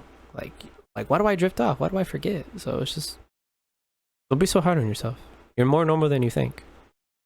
Okay. Cool? We cool, yeah. Cool? All right, cool. All right, next one. Loyalty. Yeah. Ooh, 100%. I mean, 5. 100%? Yeah. Okay. Yeah, for sure. Why? Because I don't think there's really, I feel like it's a waste of time pretending like you're loyal to someone when you're not. And in terms of like, I guess in the way that I word that, it's kind of more like relationship, but it also relates to friendships. If there's something that is bothering you, like I told you before we started, I'm a very open book. If there's something that's bothering me, I'm very vocal about it. In terms of if I feel like there's this kind of weird thing between us, I'll be vocal about it, because I want to know, like, are we on the same page or not? Like, I don't want to have this like he said, she said moment. If someone's saying something about me and they said that you said something, I'm gonna talk to you, because I feel like we need to have a conversation. There's no point of a middleman. And in terms of just straight up being loyal, I think it comes down to, I'm not flaky. I might be forgetful, but I'm not flaky. So I'm committed to a person that I devote my time to 100%. And if ever, for whatever reason, it feels like it's just not working anymore, it's just not working anymore. But I'm not going to ghost you. I'm not going to like, poof, peace out, Mm-hmm. Don't ask Voodoo. True. What's Voodoo? Like, don't ask Voodoo that one. There's an ongoing joke, Voodoo saying I left him out in the cold without food and something or whatever. Like, I don't remember all of how he worded it. It's just related to us playing video games. Okay, that makes sense. I was like, for real, or like what? Like what's who am I talking to now? Like, who are you now? No, he makes this like analogy of him being like a little wolf cub that I left out in the cold to fend for himself and like get strong on his own and stuff. Better wolf to the wolves. There you go. Better wolf to the wolves. Oh, better wolf to the wolves. So, do you have a personal experience that you wish to share that your loyalty was taken for granted?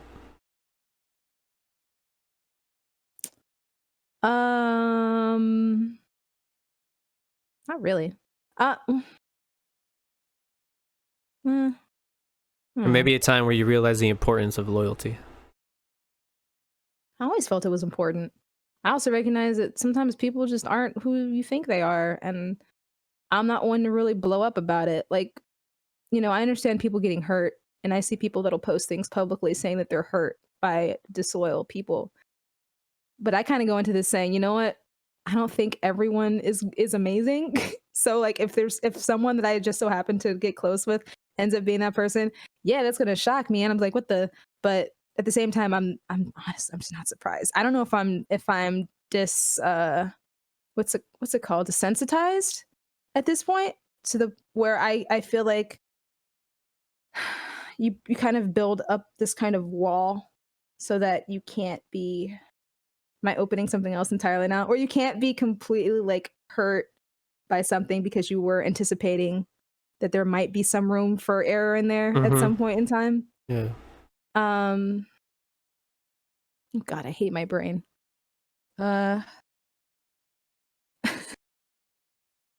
Shoot, where was my original point? I Sips started to think tea. away. Oh, you were asking me. You were asking me about a moment when someone's disloyal. I shrug that. I shrug that. I can curse. I shrug that shit off a lot. So I don't really have any like amazing stories about it. To be honest, I'm just like, guys, it happened. It happens. Whatever. Like sometimes it's story worthy, and sometimes it's not. Okay, so like how you mentioned. Sorry, I don't have any tea. Sorry. Okay, you could pretend. Pretend. Try it. Do it now. Pretend. Pretend I have tea. Yeah, pretend you're sipping tea, like the meme. This hoes ain't loyal. What you gonna do? I don't have my cup at my desk. Dang it. I was gonna sip on. Where's Winston? You can pretend you sip. Pretend Winston has something. You could sip on it. Winston got your back. Don't worry. There it is. On his tiny teacup. Mm-hmm. Hey, attaboy. He doesn't look like Winston there though. His face. Kind of disappointed in that. You mean this simple looking face doesn't look like that gorilla? No, it don't. It don't. It don't look like though. He's like a chibi version. He's not. He doesn't look. I was gonna say that, but I didn't want to offend him because I know you got a love for him. No, he's good. He don't mind being cute or called cute. He's good with that moment. He doesn't offend easy. But I like how you said that you put up walls, but you have that because you have that a wall. Okay, so a wall. Yeah. Okay, so you're not totally trying to disconnect people. You give people a chance. Yeah, I want to give people a chance. I think everyone has everyone deserves a chance. At the same time, like if someone's going to turn like, just kidding, I'm a scumbag. I'm just like, okay, whatever, peace. Then I guess whatever. Move on to the next one. Do you, man? Yeah, honestly, you do you. Good luck with your life. For real. We all know those people. Yeah. Good luck with your life, man. All right, next one. Patience. Oh, that's a tough one. It's been getting worse lately. We'll get into that, but one question at a time. We'll get into that. We'll get into that, yeah. Patience, I might give I can't do percentage. I can't do like in between numbers, right? I have to do like exact whole numbers. Sure, this is all you, do what you want. I would give myself a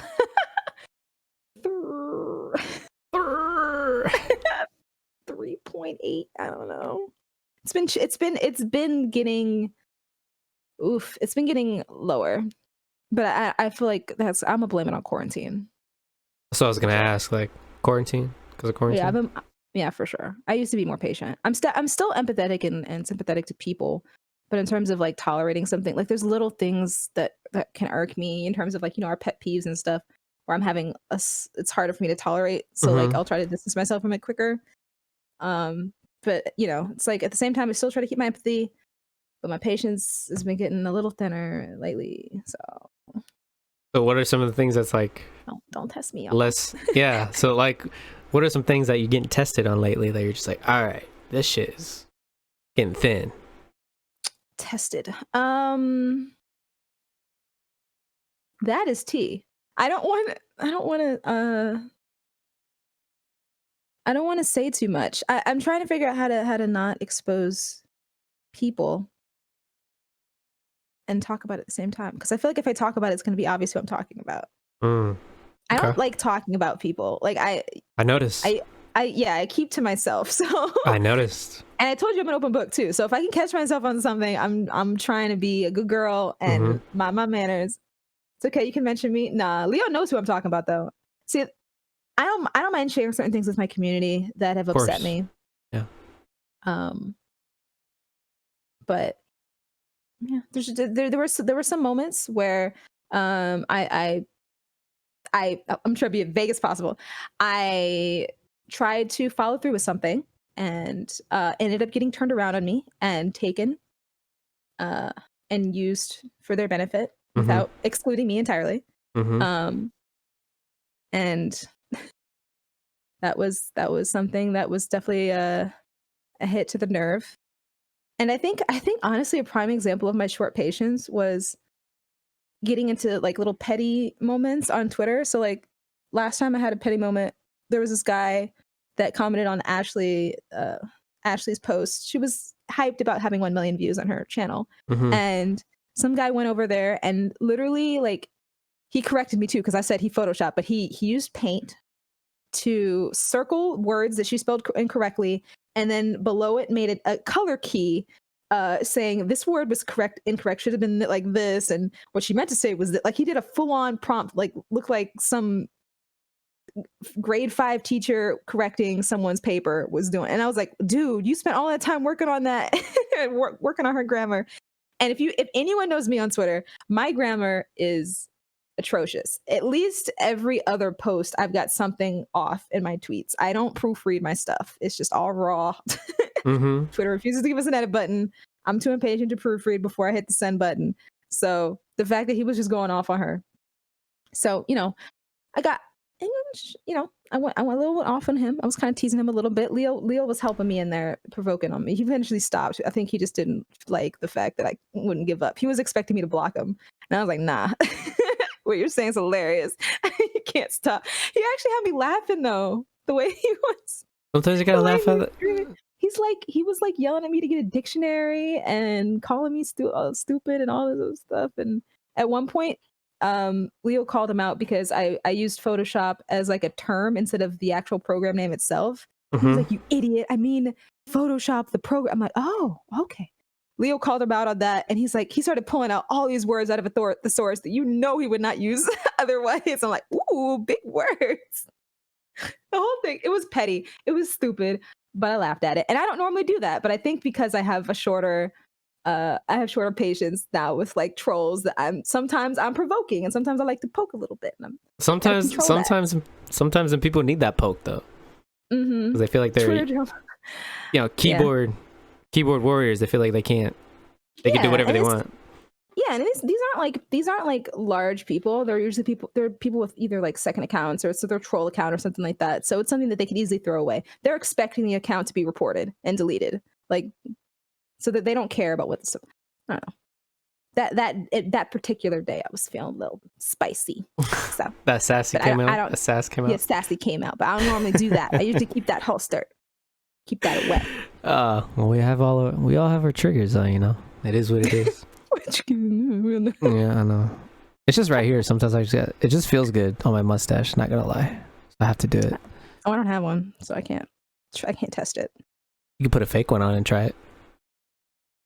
I don't have any lying around the house, but I'll look into that. Thank you for the suggestion. You're welcome. I got you. All right, next one. We can dive a little deeper into your brain. You ready? Yes, I'm ready. Spirituality. Oh, I feel like I've been falling away from that lately. Interesting. I'm scoring so low today. Don't worry, there's plenty of other ones. Don't beat yourself up. This goes back to not beating yourself up, okay? No, I know. I'm just noticing things about myself. Oh, okay. It's okay. By the way, when I raise my voice, I'm not yelling at you. I'm just expressing. That's it. It's passion. I understand. There you go. A 3. I'll give that one a 3 too. Why you say it's been lowering lately? I think it's just I feel like I haven't been myself. I haven't been fully understanding of who I am and what I want to be lately, and I feel like that's been affecting my spirit.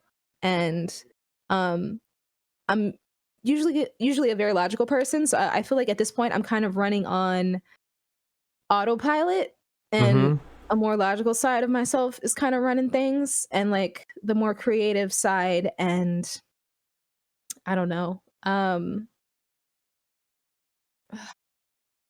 feel like there's a movie I'm trying to think of that best explains this. The other half of me that's not so boring and logical and way more interesting is kind of just tucked away. So that's why I scored so low on my spiritual test. But why? But why though? That's what I'm trying to figure out. I don't know. dude, I want to get therapy, like legit. I don't know. It's something that I feel like I've discovered I'm a workaholic. When I graduated college, that's literally all I've done. I haven't had a single vacation my entire adult life.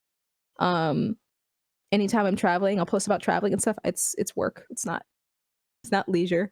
Um, so I feel like that's probably contributing to it. I feel that I haven't had the time to relax and not worry about, am I making my money today? Am I doing anything that might conflict with that? Or am I doing anything that might cause that kind of problem? So like my brain is constantly focused on that. It's constantly focused on, when it comes to making money, it's for the longest time when I was younger, like Mm-hmm. earlier career, I was living paycheck to paycheck. So I think I'm still stuck in that mentality. Mm-hmm. I'm not really in need of paycheck to paycheck anymore, but I'm still stuck in the grind mode. Like I gotta be working. Really hard for me to turn down things when it comes to just like, hey, here's a chance for more work. I'm like, all right. Like I'll be like upset about it, but I'll accept it. I just all right, fine. And my community hears about it more than I do because I'm Mm-hmm. like, guys, I'm sorry, I gotta work. I'm sorry today. Like, it's also I feel like I also don't fully know how to talk to my boss about like things when it comes to just me accepting like, hey, I'm comfortable accepting this much work. Like, I want to feel like I want to feel like I'm there if they need me, and I Mm-hmm. feel like I've made myself too available at the same time. And I do more than that too, which is crazy. Like I do work outside of my career on top of the streaming thing. So like Yeah. I'm all over the freaking place. This is why I'm so busy. Do you feel like you If I can get deserve a better break? control of that. Oh, I'm sorry, I didn't mean to cut you off. That's What did fine. you say? That's fine. Do you feel like you deserve a break? Uh, I guess I just don't Oh, know if I'd be. I mean, you see how sure. you I answered that? I I want you I mean, think about how you answered that right there. Think about how you answered that right there. I I guess. yeah, everybody deserves a break. It's more so I just don't know how I would take it. I don't know if I know how to relax at this point.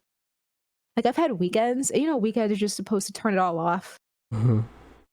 I can't turn it off. So I feel like if I go and spend money to have a vacation, I can't flip the switch and be like, okay, now I'm chilling. My old self's coming back. I'm getting ideas. The creativity's flowing again. Like I miss that side of me so much, and I feel like I just don't have it anymore. The athletic and the creative side, which is what I had before I moved out to California. Maybe you should try being more athletic. That might stir something up in your head.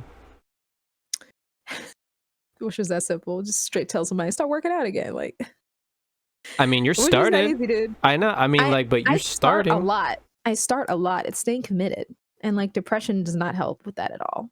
So, video game diva said therapy is great, and I keep hearing such good things. I just haven't made the final step into actually getting it done because I feel like what I really need is that coaching with someone who knows what I've been through, so they can be like, okay, since you've experienced this, since you've done all this, and this is what you're thinking now, why don't you try doing this? That's what I feel like I need, like the professional kind of help that can do that. Have you So there's a tried? long answer for spiritual. No, Have I it's tried what? this is good. This is good. This is good. Have you tried like reaching out and trying to find anything? Back when I had insurance, I was looking into it, but I don't have it right now. So when the COVID thing starts to die down, I'll look again. But in the meantime, what do you think you should do? I don't know. I'm on autopilot. Like I'm just living. I'm just going through the days. I'm just working and then sleeping and eating. Like I don't know. Do you have a suggestion? It sounds like you have a suggestion. What do you think? Honestly, you meant so I'm struggling to help. I'm struggling to give you some Mm-hmm. advice because honestly, I don't know you that well enough. See, I don't know how you're Mm-hmm. going to take it. But at the same time, another struggle is that you're seeking professional help. Yes, Of I course, want I'm to. not saying it's not going to work. It's a good thing. But I'm just still trying to figure out your head. It's like if I give you advice, are you going to be like, well, who the heck is this guy?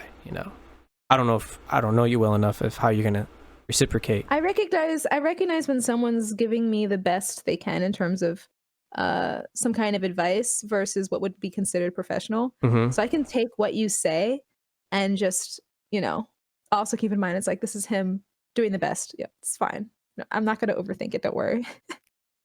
Okay. That's what you're worried about. Like right now, I'm thinking about how I want to ask this question, but I wish I had a beard. Broke. stroke your hair. Put your hair on your chin right here. Kind of like move it. There you go. See, now you have a mustache or your chin. There you go. There you go. There you go. You're good. But my hair. there you go. Okay, there you go. So I'll do it with you. So here's the thing. So you want somebody that could relate to what you're going through to help you, give you advice. One of the things that we relate on is that you could ask my buddies, like Aquatic, he's an IRL friend. Like he knew that I was not happy with my life. I was always on the grind mode because I knew I could do better. So I was living by, if you can do better, should you do better? My answer was always yes. But I missed the point where just because you're working on being better, you also need breaks so you continue to be the best. To be better. That makes sense. Wow, okay. That was a lot to take. But so it started with this podcast. I wanted to get out of the grind. I want to get into my creative mode. So I finally said, screw it. I want to tap into my creativity. And it had to get to a certain point, which maybe you might have to get to that point. I don't know. Maybe you're wise enough. Maybe you're wiser than me before it gets to that point. But it gets to a certain point where like, all right, I really need to do something. But the fact that you're on the track to working out shows you're on to the point. You're reaching that point. Really are. That's why you started working out. Yeah. But the problem is that something gets along the way where it's trouble with you being consistent because, like you said, you're a workaholic. So it comes down to another thing to where, that's why I asked you, do you feel like you deserve to have a break? And you said, I guess. I don't like what I said, I guess. I regret saying I guess. It was more so of just like, I was thinking of, I can't figure out where to fit that in right now. Like, I can't figure out how it would happen. And then also turning the switch, like flipping the switch off. Well, of course you can't. With your current state, you're never going to find anything out. You're not. Okay. But if you take one small step, which is you working out, that is the momentum that you need to help you get back to your creativity. Because when the body, Really? Yes. So here's the thing. So let's look at the word emotion. Literally means, if you put E-motion, it means energy in motion.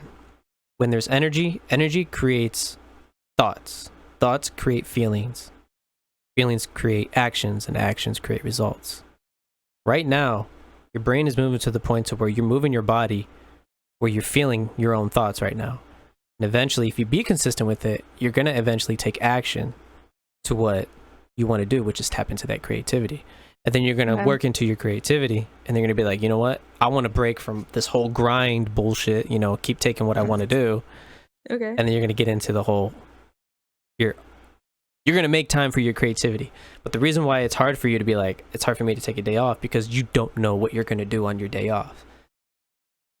Right now you don't know. Actually. Yeah. Right now you don't know. But once you start getting the creative juices flowing, working out your body, getting that energy in motion, it'll come to you.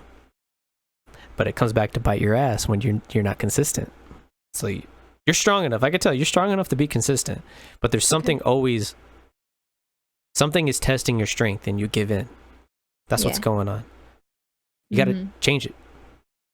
If you want more... Oh, go ahead. No, what you're saying? You're thinking of what? So like, us being trapped in our house, and we're kind of trapped in this space, not just physically, but also like, if you have any vibes in the house, you're kind of living in that. You're kind of around it all the time. I always felt like my house wasn't the best vibe wise. So when we weren't quarantined, I enjoyed having to go outside for work. I enjoyed leaving and coming. Like it was always nice for leaving to come back home, but at the same time, I didn't want to be there the whole time. So right now, what I'm trying to do, and I recently did, I cleaned my room for the first time in a year, which was just filled with open suitcases and open and filled suitcases, and like a bunch of bags from like E3 last year, or just like other conventions and stuff that I've been to. It's just bunch of crap was just like cluttering my room. And you know, people always talk about if you have a cluttered room, cluttered space, you have a cluttered mind. So I'm working on doing that. It wasn't as easy as just taking that stuff out though, because I also have a lot of clothes that don't fit in like closets or whatever used to contain. So I have to figure out how to get rid of all that stuff. But I'm trying to reshape my bedroom because my bedroom was my least favorite spot to be in my house. But I found myself sitting there a lot if I wasn't working at my desk, which is like, why would I want to be there, right? Why would I want to be in that space, that negative space where I'm just kind of hating where I am and who I am, and well, not hating me. I don't hate me, but like, you know what I mean? Who I am now versus like who I was before. Like I want the old me back, basically. And you're on your way to it. I say you just gotta keep Yeah. staying consistent. Right. That's the whole thing about depression. Like, Yeah. depression is lonely and it doesn't want to be lonely. So it does whatever it can to temper with your mind, bring you down to it. I talk about like it's an entity. Living Could be. being. It I mean, can it's pretty be. strong. True. How far-fetched is it? It's like that little hole in that one. Is it a hole? There's like a black cloud or something in a commercial. Sorry, what was the question? The little black cloud? What are you talking about? And there's like a commercial for like antidepressant or something where it would always just be bothering this woman and she'd fall into a hole and like it was supposed to symbolize depression. It had like eyes and stuff and it moved. I was like, yeah, it's pretty accurate. What I are love the you guys too. What are the vibes that you're talking about in your household? Um, it feels, if I could describe it, it feels stale. It feels, and I think it's because it's so cluttered. I feel like confined and like remember how I was talking earlier in the podcast about being trapped? I think because I feel so confined and because the space is feeling smaller and it's just because it's getting filled with crap, honestly. We just need to empty space. I'm a hoarder, so that does not freaking help me at all. um, but like, yeah, it feels like I think it's because I haven't been able to properly create and feel proud of something I created in a lot of spaces here. They almost feel like uh kind of like a black hole in terms of, or limiting in some way that it prevents me from, sorry, my screen's changing, um prevents me from feeling anything other than just like, I raise my shoulders for those that don't have an audible thing. Yeah, just like the person that fell in that hole in the commercial. Trapped. When's the last time you cried? I cry too much now. I know it's good to cry, but I cry because like I cry when I'm frustrated. I cry more when I'm frustrated. I cry when I'm frustrated. And because I've been so frustrated lately, I think that's why I've been crying so much. Do you mean like full on bolt, or do you mean like leaking from the eyes? Full on. I don't know. I don't remember a less like cry session I had, but it comes out slowly. It comes out in bits. There's a lot going on in your head you need to let out. Yeah, but how do you let that out? Like, it was just stupid because like I'm an artist, right? Like that's how you express yourself. But I feel like I'm not able to do that. Like I don't. You can. You need a break from the routine. Yes. Oh my God. Yes, the routine. I need like a change of routine, and that's something I feel like at least a vacation would do because I'm not doing the same freaking thing every single day. And now that we're in quarantine and we're stuck in one spot, I'm seeing the same spaces every single day. At least when I went to work, I could see like things in motion and different people, and like, you know, when you go outside from work to go to lunch or something, I can go into a different area, maybe like try new food or something. Like I can't do that right now. So is there anything you can do right now? Like where you're at, you can't just walk outside, go for a walk, I go went do outside something? today. No, yeah. I can do that. But my body doesn't want to. But My body doesn't get up. But your mind wants to. Yeah. Yeah. It finally warmed up here. I was like, remember before I was so upset because it kept raining and it was like groggy and cold. It's like, we're in California, man. It needs to be warm. And it's warm now. But well, I go out like maybe once every 7 days. Or 6 days now. which is fathomable. I can't say it. Unfathomable. Unfathomable. There you go. Before quarantine. It's just crazy thoughts. But it's happened so quickly. It's like the days, my friend told me this, the days go by slowly, the weeks go by quickly, which is crazy to me because it makes sense. It's like once I realized the week has restarted, I'm like, I didn't do anything. Like I didn't do anything, but like all those days went by so quickly. What the heck happened? Like we're almost in June, which is crazy. I'm God. There's so much you can do. You feel like you're wasting time, like you should be creating new things during this time when we're stuck in the house, but it's worse than when I was able to actually go outside and do stuff and explore and junk. Maybe you should try adding that to your routine. Do what you can to go outside, because it seems like your environment's really getting the best of you. Yeah. So maybe that's a good start. I'm gonna do that. I'm gonna try to fight that. How about run? You used to be in track. Go run. Oh my god, I loved running. So go run! What the fuck? Run! I was a sprinter, okay? Chill. I wasn't like a go sprint! Sprint up some hills. Find a spot at the... Yeah, jump over hurdles. Something. I didn't do hurdles. Shoot, okay, she sprinted. All right. Something. Sprint. But they're starting to open up the parks now. So there's this place called Runyon Canyon in Hollywood that was pretty popular in terms of like there's like 3 elevations in terms of or difficulty, like for just like walking, jogging, or full on like rock climbing. Like I love doing that. So I'm gonna try to go back into that once that's open again, if it's still open.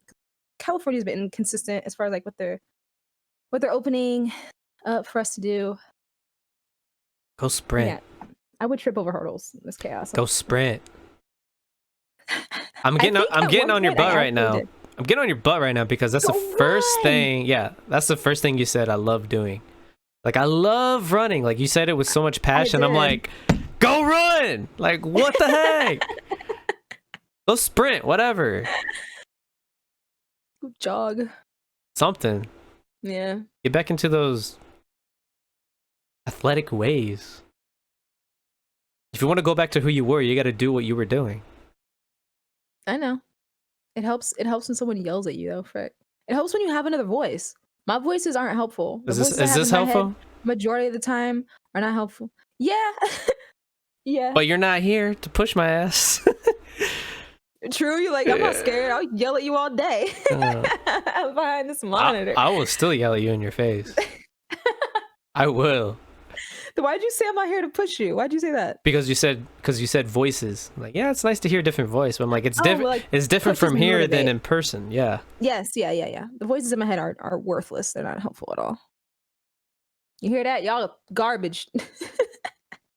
Trash. I like how you looked up. Yeah, that's the only way I can look into my brain. I don't know any other way of doing that. Yeah, you just close your eyes. I don't know. All right, so yeah. You gonna sprint tomorrow? I'll check my schedule. See how it's on schedule for sprint. Ew. Can't believe you just said, I gotta check my schedule. I gotta put my work before myself, you know, jeez. We've got deadlines, you know. Oh, fuck them deadlines. You come first. Me. Listen, if you don't take care of you, no deadlines are gonna get taken care of. I guess they don't care about that, but like, yeah. That's how the humans work. There you go. See what Leo said. Start streaming 30 minutes late and sprint.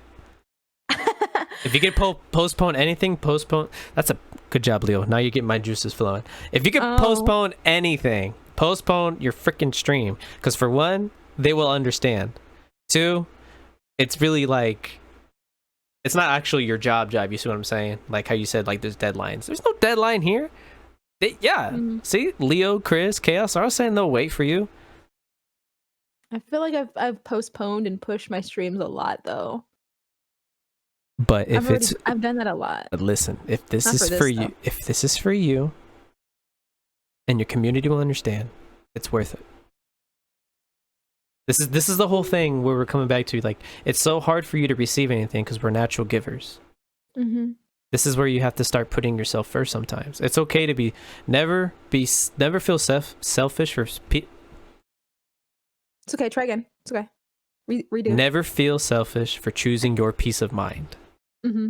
And you don't have a mind right now. Your mind's going fucking crazy. Call me crazy? I'm just kidding. You're crazy right now. Call me cuckoo? Not cuckoo, but you're going a little crazy right now. Call me cuckoo bananas. Okay. Get my mind set. You got to take care of yourself. See, I knew there was a reason why we have this podcast. What are the odds that it was this far and then you're feeling like Turn this and into us a talking? Therapy session. I don't know. You're welcome. It's cool. It's free. It's free. It'll be on how often do you plug your podcast like link and stuff? Like a timer? At the end?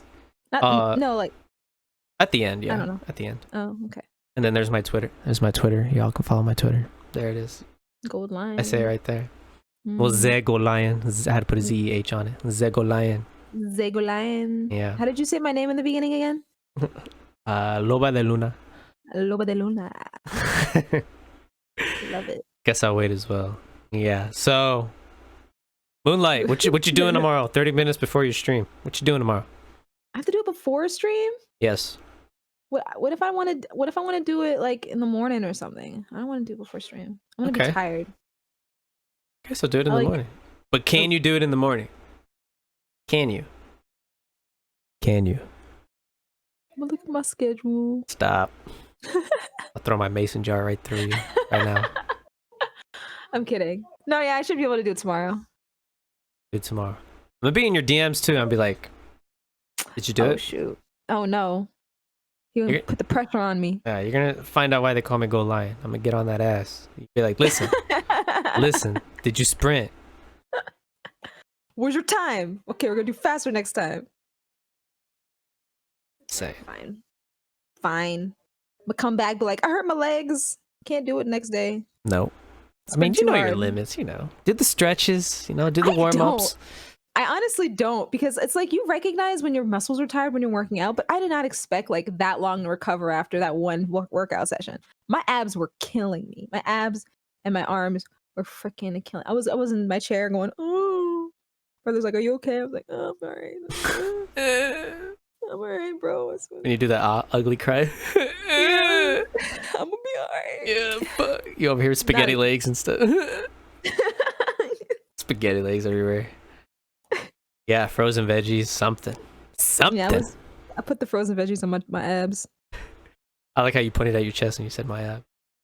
Well, abs. I was pointing at me, not my abs, as at myself. All right. Yeah. See, that's me overthinking too. See, we all overthink. It's cool. Stop reading my body language, boy. All right. Yeah, you're right. Anyway, but for real, sprint tomorrow. Cool? All right, cool. Cool. Next. Wasn't there another one I was supposed to number something? Yeah. Okay. I'm just trying to solidify, by the way, for people that are listening on the podcast platforms, I'm looking right at the camera, looking at her, trying to look into her, like, listen, run tomorrow. Cool? Okay. Cool. All right, next one. Ooh, let's do this. Confidence. 4. Why 4? I'm actually a pretty confident person. I think the thing that I'm least confident about sometimes is just when it comes to some work related things. Like I'll have moments where I'm like, I'm really proud of something that I've done, and I feel like my boss is like guilty of affecting this, because I'll have moments where I'm legit feel like, oh, man, I killed that mix. I killed it. But then there'll be moments where he'll be like, okay, I have this note. I'm like, oh, all right. And I'll apply it. And then the next time I get it around, like, okay, I'm going to apply those notes to this one. And he's like, no, I have this notes. And I'm like, so it's mostly work. It's mostly work related. It's just like, I'll have a confidence with my work. And then I'm like, okay, so I thought I had a grasp on something. And now when I go into the next time, I'm questioning myself, and that comes into play. Yeah, the way he talks to me sometimes. You ever thought about calling him out? I have. He don't like it. Yeah, I mean, you still have the job. He bites back. Yeah, but I'm just saying it doesn't do anything. He goes around and turns around and does it again. It's whatever. He treats me well. It's just I don't like the way he talks to me sometimes. That's all. Hmm. Okay. Work on that. That's all I'm gonna say. Okay. Okay. Next one. You Stubbornness. keep laughing before you say it. Because I think I know the answer. Stubbornness. I want to know what you think. You haven't told me. Chat, you're not answering any numbers. I'm the only one giving numbers. Yeah. Stubbornness. 4. Is that too high? I think that's too low. Leo said 4. Shut up. You think that's too low? Come on, man. Like, Listen, I'm gonna be honest with you. Hate me or love me, I'm gonna be honest with you. We all have our own stubbornness when it comes to anything. You've been having me share a lot when it comes to. No, there's a difference between being open and being stubborn. No. I wasn't trying to relate those two things. I was just saying that, like, I think a lot of people have a stubbornness when it comes to certain things. And my biggest stubbornness is when it comes to work and not working. Okay. But in terms of like overall stuff, like there's a lot of stuff that can contribute to stubbornness. In terms of overall stubbornness, you think I'm a straight 5, really? I didn't say 5. Listen, you said you could add decimals. You said I was too low. You said I was too low. I mean like a 4.5. 4.5. You can look in that camera when you want. I'm not changing my mind. You don't know me. Right, I don't. I'm trying to get to know you though. I'm learning a lot. One of my biggest trolls has entered the chat with a freaking 7. Stubborn 7. Yeah. It's basically you're just but it's interesting though. You said just in that one category, you still give yourself a 4. So you pretty No, I said it contributes a lot to the 4. Okay. So overall, what is it overall?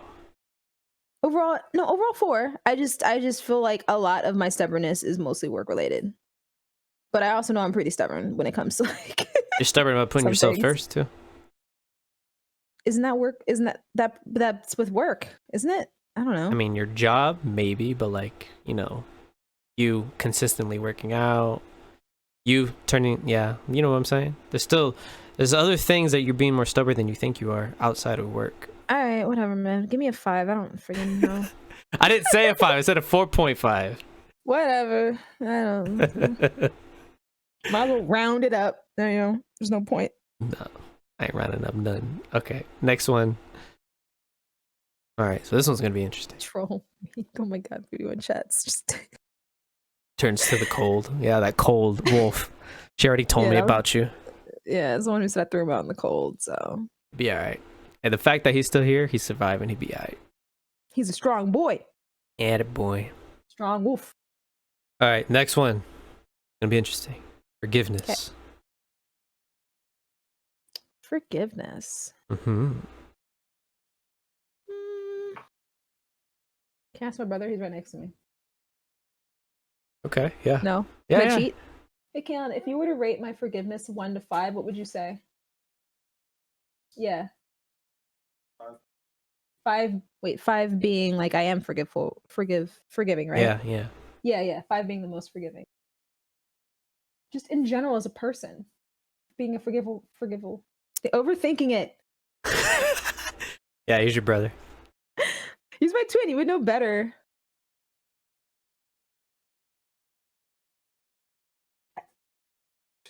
A 2? Oh my gosh. Woo! A 2. Let's go. I mean, nothing crazy. That is. Do it. It's just like you're always upset about everybody for time. When you hold on to something, you're on there. That actually, you know what? You're not lying. Okay, yeah, I can see that. It can be hard for me to let go of some stuff. Why? I don't know. It's more so when it comes to like holding on to something, it's just like it seems contradictory. When it comes to it depends on what happened. I don't know what my brother was thinking about when he said it too. Said hold on to stuff. Yeah, well he said I hold on to stuff. Because I know I can really hold a grudge, but it's not like it's not it's not like a hostile grudge. It's not like I'm a key your car.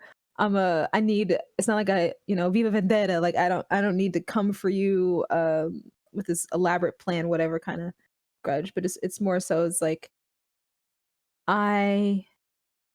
Oh yeah, no, I could really see it now. Because if I ever found out anyone cheated on me in a relationship or something like that, and we're not going to talk about relationships, but I'm just saying, if I ever found out that someone cheated me in a relationship, I wouldn't be able to trust them again. It's really hard to get my trust back. So That's natural, especially is when it? it's I that. don't know. People seem really forgiving. I just don't understand. I can't physically fathom how someone can even go through the process of cheating on someone. So that's why I personally can't even forgive that.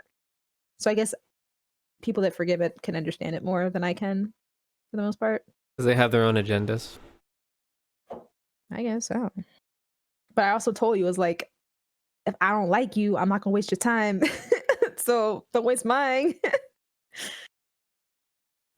Goes back to people's agendas. We're Mhm. assholes, so they have their own ways of doing what they want to do. Yeah. Unfortunately, sometimes we're caught in the process because we're givers. We give too damn much. Call me the Giving Tree. Got a book about me. Really? You know that book? No. You know the book? You ever heard the book? The Giving Tree? The Giving Oh, Tree? It's a kid's book. It's like Write that down. green. It's all green and has a red apple on it. It's really sad, actually. Hit me with them tears. It's cool. Yeah, you're gonna be tearing up reading that book. Tough cookie. I'd be alright. But yeah, forgiveness. Okay. Alright. Let's try this next one. Self-awareness. I give out a 5. Why? I feel like I feel pretty aware of a lot of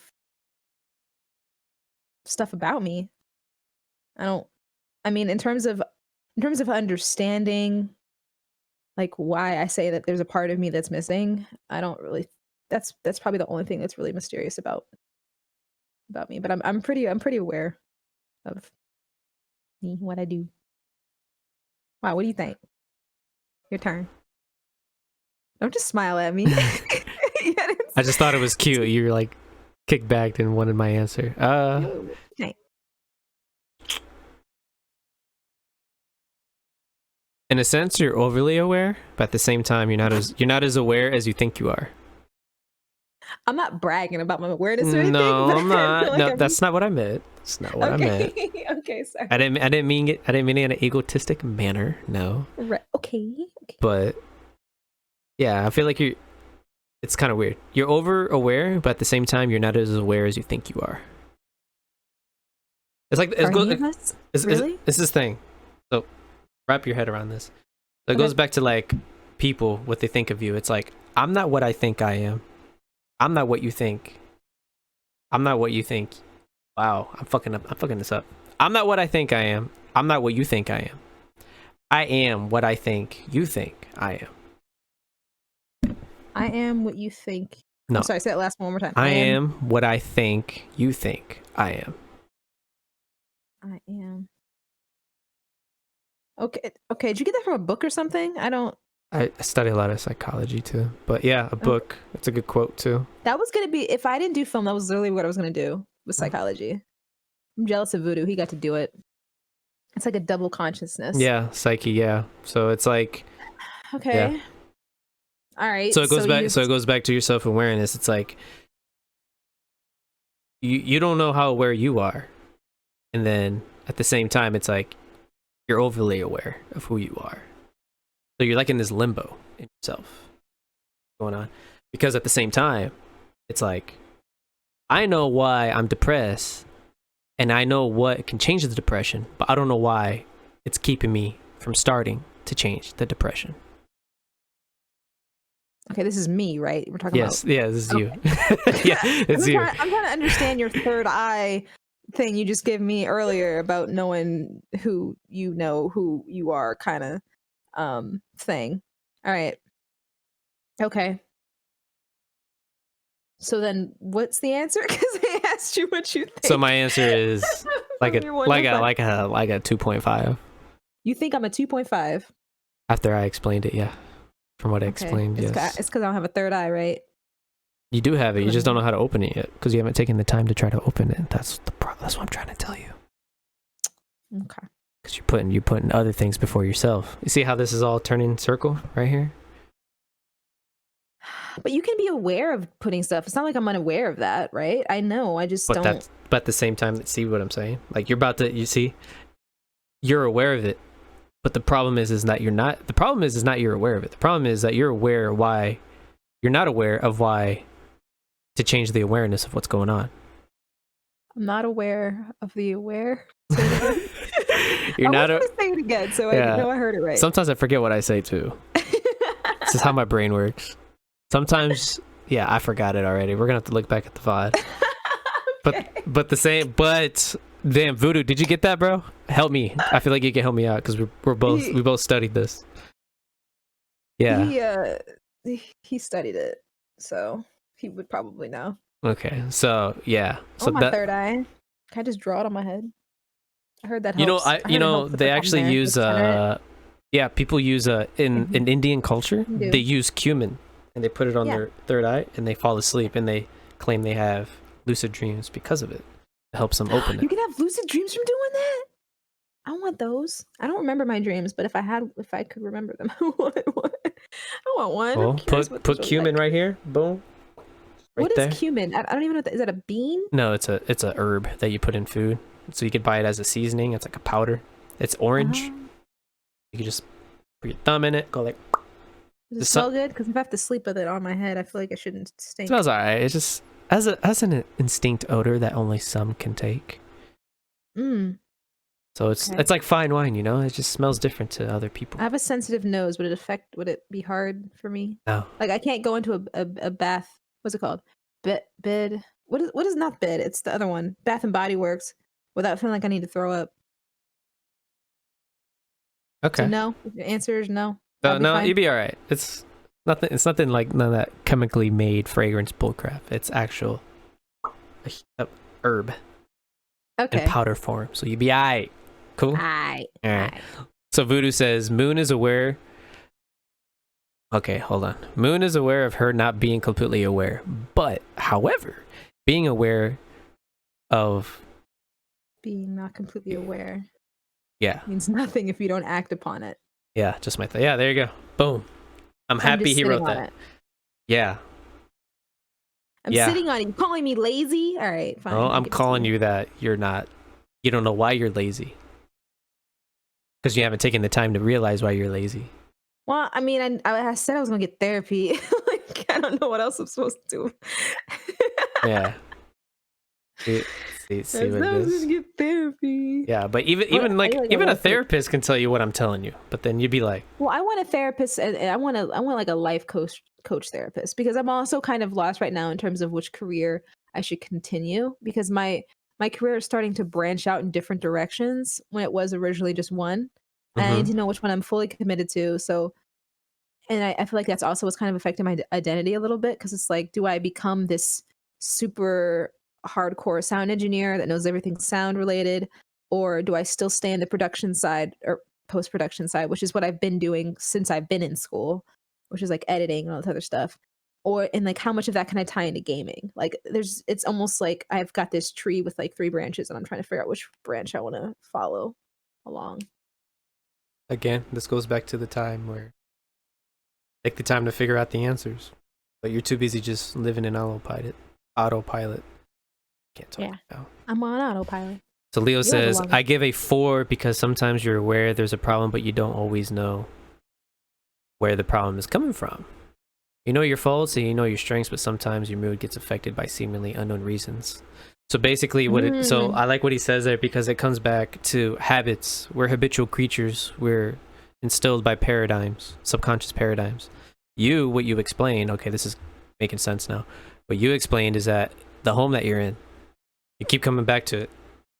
It's like a huge burden that it's a consistent pattern.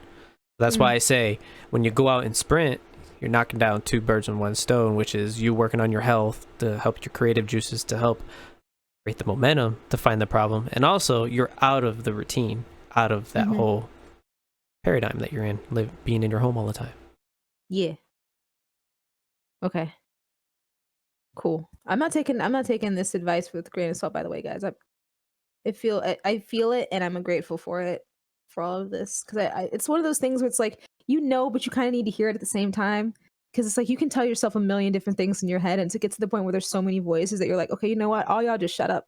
I'm gonna just lie down and just go to sleep, and we'll just start anew, and we'll try again tomorrow. Like it turns into that. So yeah, it helps. So thank you. Welcome. I'm happy to help. All right. So last one. Oh, Luck. there's one more. Luck.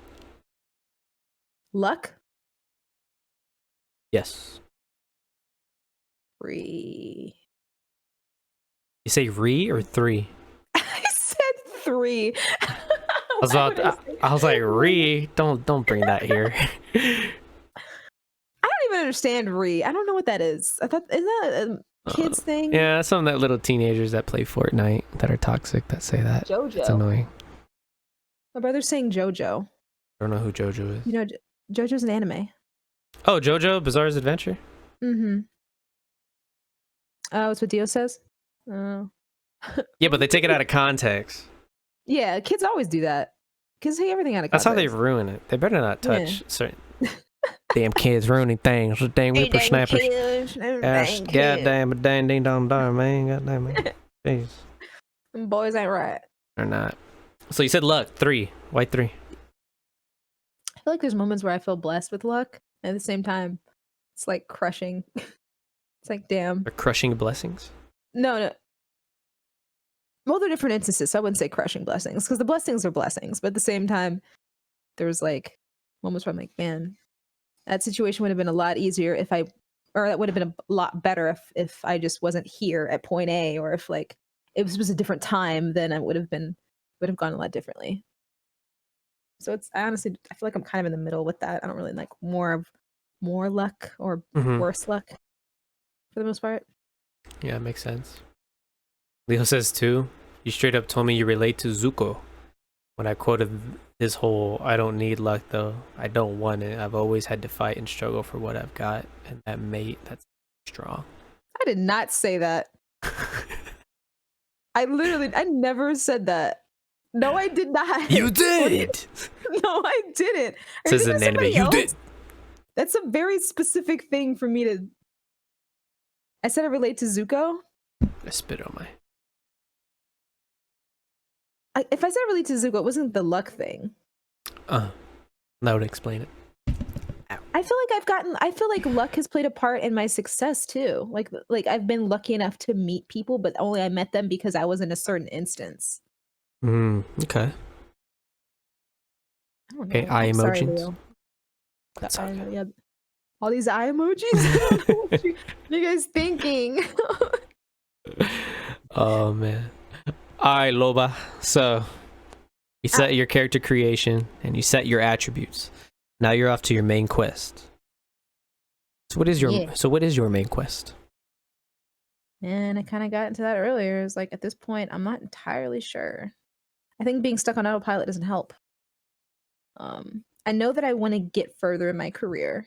I've always wanted to work in animation or like video games. For the most part right now, animation, because animation has unions. Video games don't. But it seems like the sound department is usually pretty set in either or. But that's me looking at security. I don't know which department really fits me best in terms of like belonging. So I'm afraid, I really wish I could give a better answer than that. It's fine. But I would love to work in like animation or video games. I mean, I'm done with this. I'm done with this like cable television. I've been doing it for so long. You want something new? Yes. I worked on telenovelas at one point for like a year.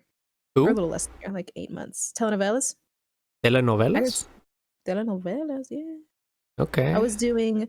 It wouldn't be something you'd want to watch because they're the English dubbed version of stuff.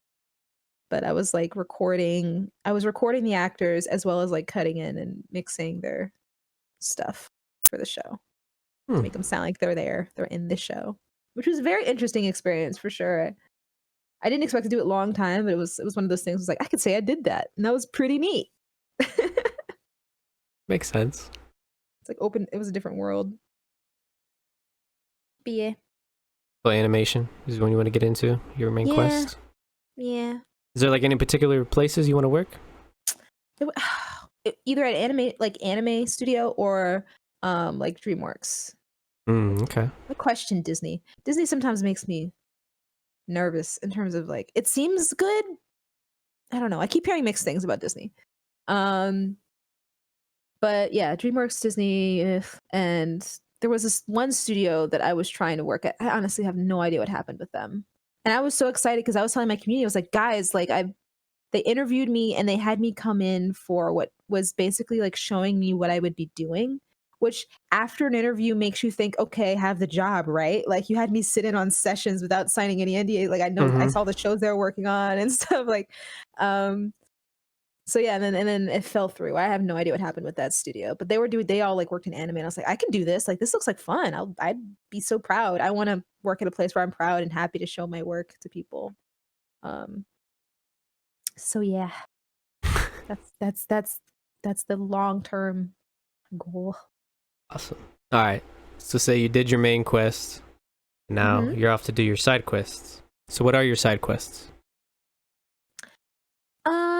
I like doing the streaming thing. I want to expand more on my brand of like content that I make because I've kind of fallen into this state of just being only a streamer, and I used to be YouTuber, but I liked having YouTube because it's more of a creative outlet. Streaming is more of just sitting down and talking with people and playing games. But at least when I made YouTube, I got to be creative with my edits.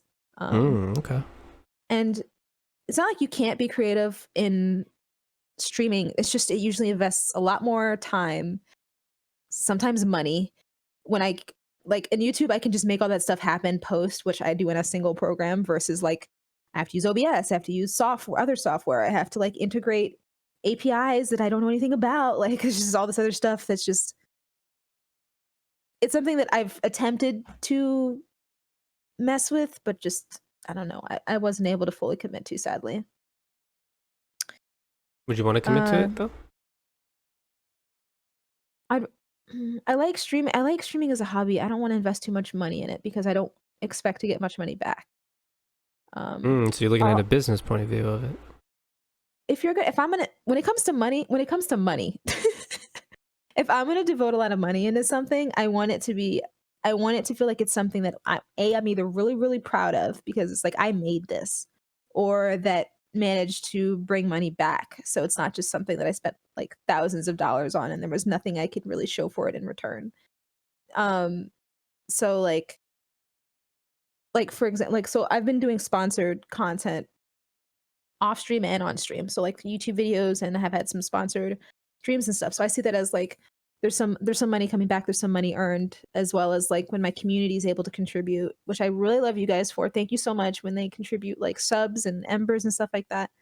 That's money earned, which I can then at the same time push more stuff onto streams. You know, people use it to like expand their stream, get more equipment and like all that other stuff. Yeah. So yeah. Is it making sense? I feel like I start to drift off a lot. No, Okay, cool. no. I'm glad we're staying on track. You want that ROI. That's what it is. ROI. Tell me what that is. What's that? Return on investment. Yeah. ROI. Which I feel like everyone deserves too. Like if people are investing in my stream, I want them to feel like they're investing in content that is expanding and growing and it's not stagnant, which I hate. Like I hate the fact that my streams have not been changing much. I don't want to look at my stream from like a year ago and be like, this looks exactly the same. The content's exactly the same. We haven't been, I want to make sure that it's changing because I do see subs as like investors in my content as well as like whoever else they're in sub to. That's to me is just like an investor. I want to give you guys quality content, and I know y'all love me and you're doing it because you want to support me, but I'm telling you what I want for you, and it's that simple. That simple. Any other side quests? You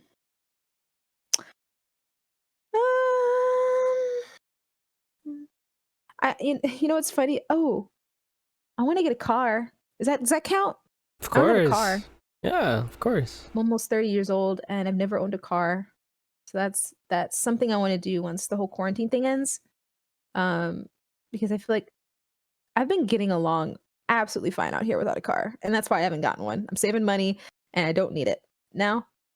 At this point, I feel like it's something that I can have to explore um, more, and I feel like that's what I need right now is to explore more. Mm-hmm.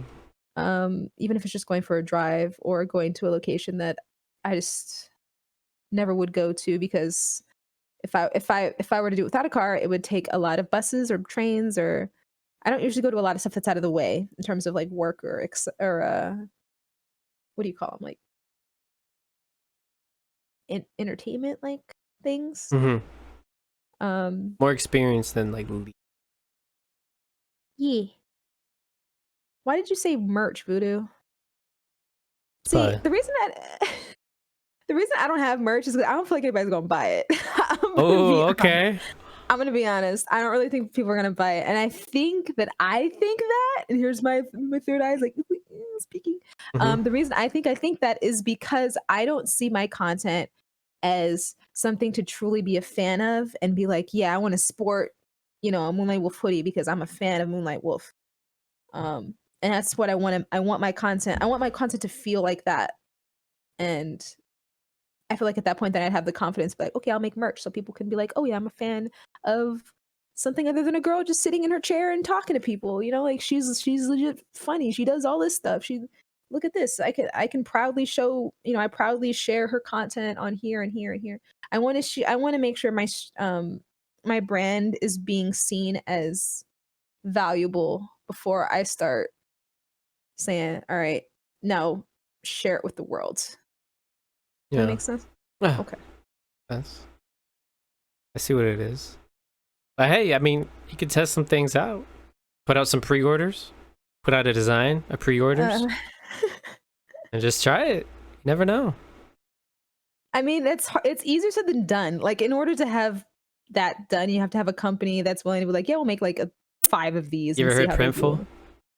Well, here's the thing. I'm a part of Marvel Factory, and they do this. They do this stuff, right? Okay. Like they do the merch and stuff like that.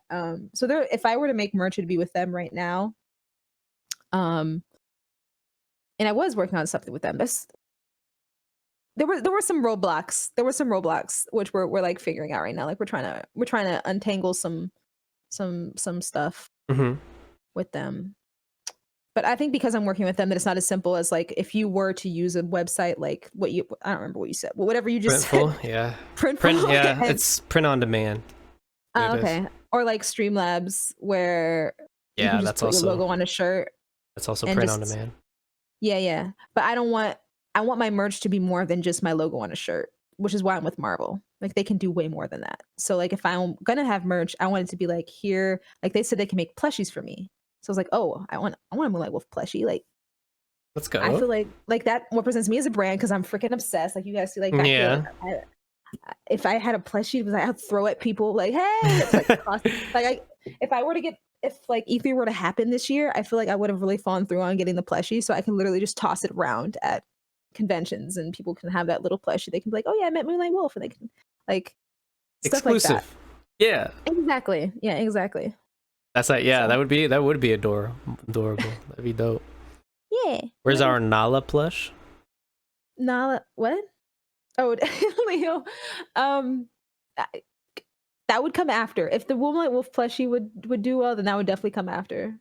Okay. But the whole plush sales thing would need to be tested for sure. Heard that.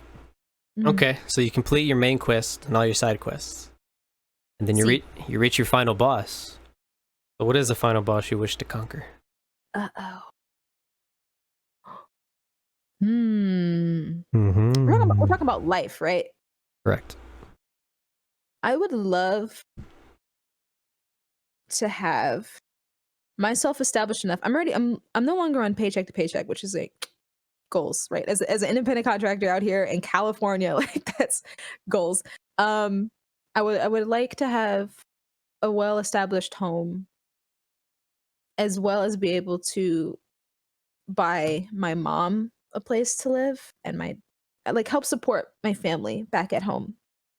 I feel like I'm not able to really contribute much because I'm trying to sustain myself out here, but I want to get to a point where I'm able to sustain myself and give that back to my mom and give that back to my dad. Like my dad doesn't, he's gonna say he doesn't need it, he doesn't want it, whatever. But like in terms of actually helping my folks out and like giving them stuff, like you know how YouTubers will be like, I bought my mom a car or I bought my dad a house. Like that's that, man. That's like a dream for me. Yeah. That is an actual dream for me to be able to do that. Like to be established enough to do that. So that would be a final boss for sure.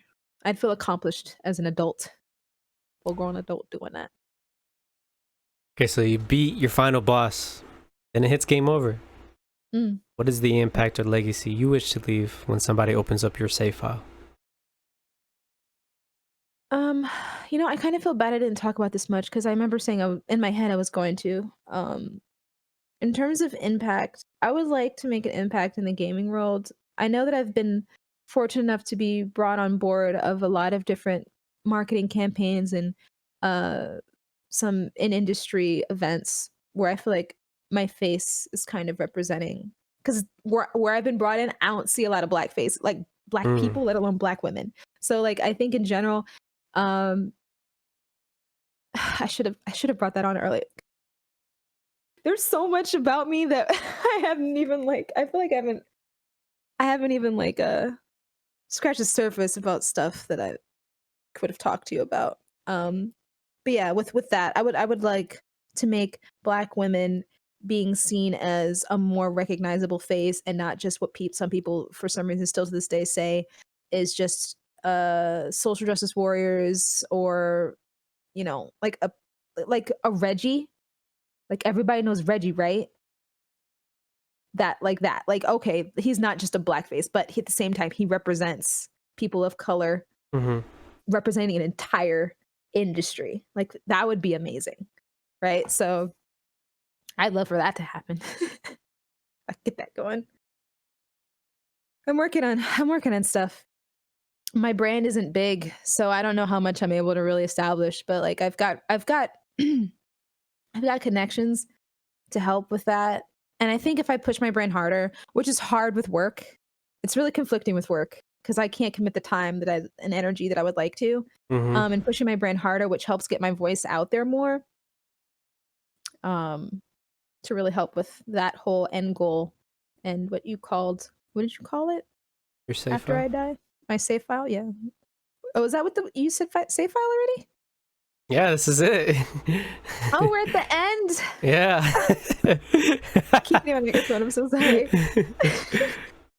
So you asked me if I had enough time to talk to you. I'm telling you, I could talk for hours, dude. Yeah, that's cool. I mean, there's always a part 2. Also, I didn't get to acknowledge Cuddles in the chat. It's so sweet. Hi, Cuddles. I appreciate your kind words. I'm sorry. Like I'm looking at Lion and I'm trying to make eye contact without actually making eye contact with Lion while I talk to him. The struggle. Yeah, like a true interview. You know, I'm supposed to look at the interviewee doing an interview and stuff. At least for the camera, but I'm not actually like looking at my camera, so it's kind of ruining it a little bit. No, it's not. I'm sorry. More real. Yeah. They're looking at you, looking at me. That's Not at the camera. really where my eye. I guess true. Okay. Yeah, that was it. So you want to That's all I got represent the black community in the gaming industry is basically what I it is. do. As loud as we may seem, we're definitely not. I'm sorry. Let me enunciate. As loud as we may seem, we're definitely not seen, and I want that to be fixed before my save file is officially, or after my final boss, or before my final boss, at some point in time, before I peace out. So yeah, Looking forward to that. It's gonna be great. Yo, Loba, thank you so much for coming on the show. Thank you for having me, making me open up this much. How dare you? By choice. I told you you're gonna open up. I know. Well, I told you I was an open book, but how dare you? I'm an open book, but how dare you read me? Gosh. But how dare you open the pages? Flip all them pages. Like you said, I barely feel like we scratched the surface, though. Honestly. I'm telling you, man, there's so much stuff that I've been through over the course of just even 3 years alone. It's like so, but I could talk to you at a time. We could play video games. We could just talk.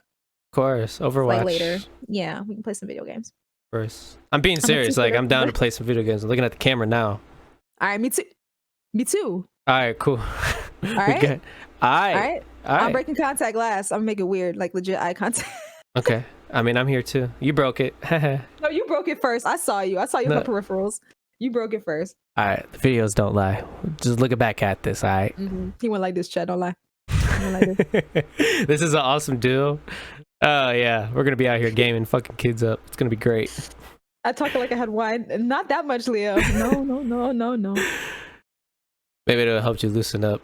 But yeah, it was good though. I enjoyed what you shared. Honest, what do you mean? No, too much. I mean, no. I just mean you don't need wine because I told you I'm open book without wine. You don't need wine. All right, that was my next point. Is like I feel like you shared quite a bit to where you don't need it. I'm backing you up on that. Wine's like too much information. Like, all right, shut up now. too much. What kind of wine though? I mostly drink white wines. White wines. Yeah. I like rosés. Rosé. Rosé's a white wine. Stella Rosé. Yo, Stella Rosé. That's what I've been sipping on lately, yo. Leo, let's go. I think that's a lion thing. Leo lions. I like sweet. I mean, rosés is pretty He's sweet. naming my wine. That's what he just put in the chat. Oh, Stella Rosa. I drink Stella Rosé. That's what There's I drink. rosés as well. Yeah, Stella Rosé. Stella has a lot of variety in terms of white wine. White wine. White wine. So we can have like a gaming session and we can have some wine. Yeah, wine. Yeah. Some wine. A Stella Rosa mango and peach. Oh, the mango and peach. Okay. I got peach earlier today when I went grocery shopping. I had to get some more. Nice. GG too. Yo, again, Moonlight. Yo, thank you so much for just being awesome, being open. I really felt that you were being open. And yeah, I feel like there's so much more to your story, and I can't wait to have you part 2 a year from now. You down? For sure. Let's hope stuff happens in a year. Yeah, nah. A year's what is it? It's long but short. I like how you said the days are long, but the weeks go by fast. Hey, the weeks go by fast. Wait, no, the days are long, the weeks go by fast, but the years come by even faster. Oh snap! Yeah, we halfway through this almost halfway through the Corona.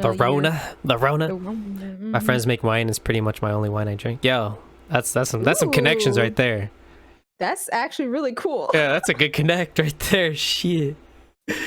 Yo, so everybody in chat hanging out with us, thank you so much. Y'all are like the secret ingredients of all this. Like y'all making it more live, more awesome. Y'all are fucking amazing. So great. So where can people find you, Moonlight Wolf? I'm mixer.com/MoonLiteWolf. Twitter, I'm Moonlight Wolf Pro. I'm Moonlight Wolf Pro everywhere else. Moonlight Wolf PRO. But okay. So like the Instagram, the Twitter, the YouTube, those all have pro at the end. What about the Discord? Do people know their links at the top of their head? I don't remember. I'm just wondering, like, do you have one? I could put it into all I do have a Discord. Yes, I do have a Discord. Okay, sure. So I'll copy paste that link on your mixer. That's usually what I do. Oh, thank you. People come in. Of course, I got to show love to everybody. Everybody deserves it. Got to get out there. It's freaking sweet, bro. Freaking sweet. All right. So to close it out, Moonlight Wolf, who are you and whose save file is this? My name is Moonlight Wolf, and this is my save file. Hey, let's get it. Yo. Again, everybody, thanks for hanging out. Much love to the Wolf Pack hanging out with us, making this definitely a safe file to remember. Definitely unique. Love you guys. Of course, yeah. So if you guys don't know, I do this every Thursday. I'm just now solidifying I'm talking to some awesome people in the Mixer community. I'm solidifying some dates and times. So it looks like I'll be booked for like 2 months, all the way to August. Every Thursday, different times, of course. I adjust, as you can see, Moonlight Wolf. We did this at 8 p.m. It's awesome, though. That's my bad. No. It's cool. It's all good. But all right, y'all. We're signing out. Thank you again for the love and support. Stay happy, stay healthy, and most of our gamers, stay golden. Peace out. See ya.